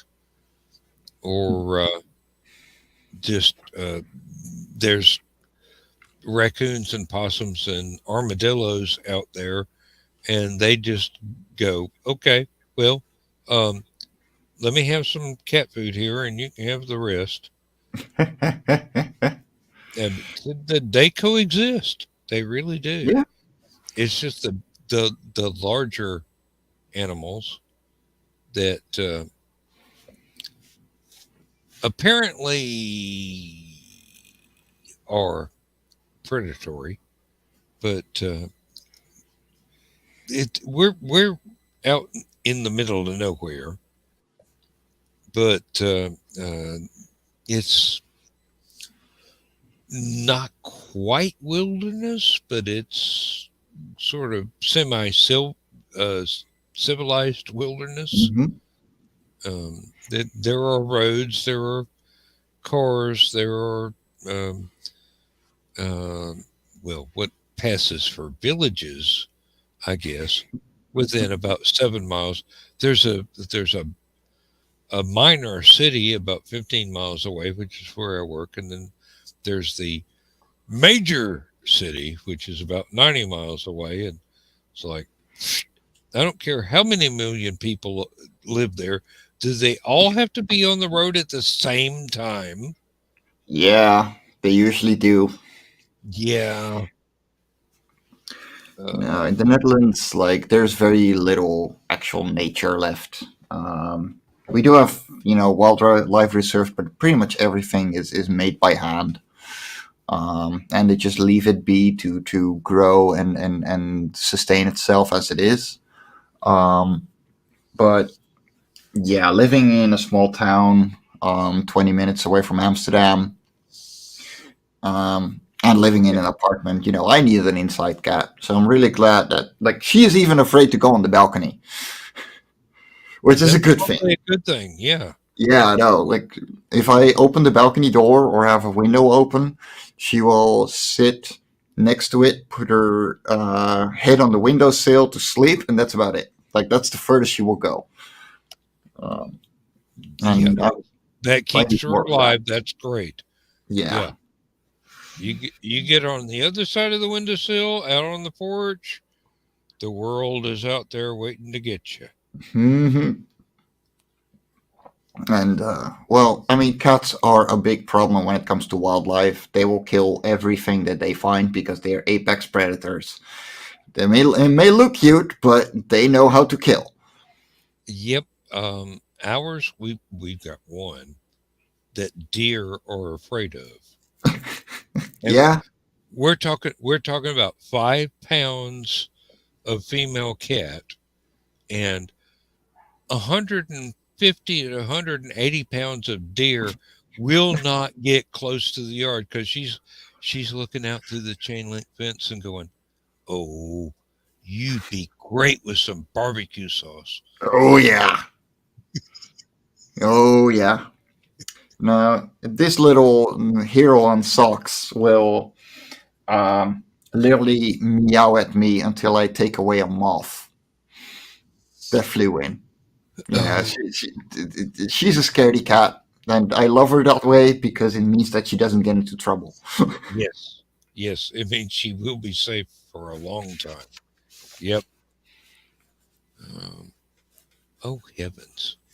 Oh, Bill is going to complain so much because we've gone we've gone 4.5 hours, and I was supposed Whoops. to him for going at for 3 hours last night. Well, not last night, but Thursday night. That's all right. I This is the first time I've ever been able to have a long conversation with you, and Yeah, it's been enormously fun. It really has. yes, definitely. Well, I'm glad to learn so much about the work that you've done and the work that you are in bringing to fruition. Oh Lord, I can tell I've had too many beers. I almost couldn't pronounce that word. Um, but I believe it's time for me to head for bed here. I Uh, think that's a good one. Yeah. yeah, uh, my wife is definitely needing a cuddle, even though she doesn't know it. Uh, maybe she will feel better and be able to go to church tomorrow. But right now, she needs some reassurance and whatnot. So Yeah. women are even harder to raise than cats. Let me tell you, hmm there's so many different hormones in there. Uh, it's a challenge. It's a challenge. I've done it successfully a few times, but I'm still working on Nonetheless, yeah. No, I got to get to work. I should have someone come over to pick up one of the old rat cages because I used to have a colony of rats. Um, and well, I'm glad I don't anymore because I just don't have the time for it. But they should come by somewhere today, and I got to get some artwork done. So since I finally have the time to get some breakfast in my system too. So I I just read Maurice and his amazing educated rodents or whatever Terry titled that one. Uh, yeah, I just yeah. I just read that for the first time this week at work, and I'm going, okay. I thought Maurice was going to be the kid, but Maurice is the cat. Okay. Yeah. All right. No, have a wonderful evening. Sleep well. I'm going to try. I'm going to sleep for a long time. Let me tell you that. I do That's a not good have thing any too. place I have to go tomorrow. Monday, I have to go back to work. But You don't have Easter off, or yeah, I do. I had Good Friday off yesterday. okay. Yep, but that's just because I have a daytime only Monday through Friday job Mm. now, doing quality control stuff at the factory. Used to when I was on swing shift, I no, I wouldn't have Easter off. I wouldn't have Good Friday off. I just get holiday pay for one of them. Oh wow. Yep, uh, 12 hours a day, uh, 4 days on, 4 days off. Lather, rinse, repeat forever. Mm-hmm. And now I'm for the last 10 years, I have been daytime only with all just Monday through Friday with all holidays off. And Good. well, I was not. If I hadn't been able to get this daytime only job, I probably would have had to retire early for medical reasons because it Mm. was very physically debilitating. I can believe that. Yeah. Yeah. That No, that's. Oof. you work in a factory for 12 hours a day, 4 days a week. Um, you wear out your body really Mm-hmm. intensely. May not be quickly, but very intensely. So I'm glad I managed to wrangle myself a daytime only Monday through Friday jobs, where Yeah. I normally work 8 hours a day and a half an hour of I could leave the factory for lunch, but I don't. Hmm. So I work. I'm there 8.5 hours, but I get paid for 8. Yeah, But but time off. You can yeah, read and. well, yeah. I get weekends. I get to be home by 4 in the afternoon every day. So That's that's always great. good. That Yeah. is that is great. It's a whole lot better than getting off from work at 7 in the evening and getting home at 7:30, 8 o'clock, Mm-hmm. depending on traffic. And it's I've done it for damn near 45 years now. Yeah. Uh, At some I'm point, get it's enough. I'm getting worn out. I mean, I used to say I'm getting old, but no, I'm getting worn out. I can't tolerate this teenager stuff anymore. Mm. Uh, I, Yeah. I can just barely get up at 6 a.m. with the alarm clock, much less come home at 7. So I'm glad I've got what I've got, and I've got less than 2 years left to go before I retire. So I'm looking forward to that. Um, I'll be able to to write full time as well as much as I can make myself write. Sometimes the muse abandons you. You know, Oh yeah, for wor- sure. the words just do not want to come. Even you're sitting there, you're staring at the screen, and you go, "I need to do this. I know what the next chapter is supposed to be. Can I please type?" And the Mm-hmm. answer is, "No, you can't." Yeah, it's awful. I know. I've been struggling with a scene for the past 2 weeks on Level Core 6. It just doesn't come to me. It happens. But dude, it has been wonderful talking to you. Have a Yes, I have wonderful enjoyed it. evening. I have enjoyed it Yeah. tremendously. Thank you very much, and thank you for not objecting to being kept up well this early, but this late for me. And I'm going to have Not to at all. apologize to Bill for complaining he kept me up for an extra hour when you and I have gone on for 2 extra hours. So hey, hey, we are on different continents. The time difference is bizarre, but this is the way the world works. Mm-hmm. Deal with it. Um, uh, I no, it's been fun. It's been really fun because I have been curious about Life of Korra and everything that you have been doing, but because we are on two different continents in Yeah. about four time zones apart, it's been really hard for me to actually get time to ask you questions and have a good talk with you. And tonight we made up for that, and Exactly. I will forever be grateful. So anytime that you are up early and our show is running late, you are more than welcome. Well, And normally I wake up when you guys barely start, so that works out. This was just me getting up late for once because I had one too many drinks last night. But you know, once in a while, you just gotta treat yourself. But mhm. yeah, I gotta get some breakfast in my system and get to work Mhm. and play with my cat because she's trying to destroy things, Well, including my hands.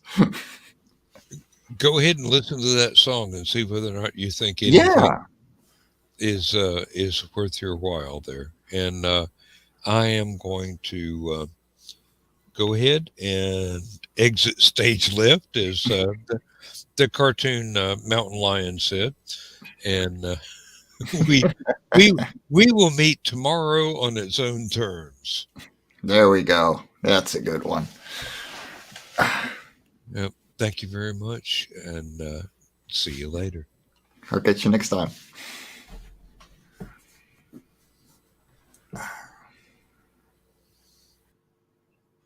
There we go. Oh, he's still live. He forgot to go offline. Well, I'm gonna leave too, and that should close down the stream. Stay awesome, lovelies.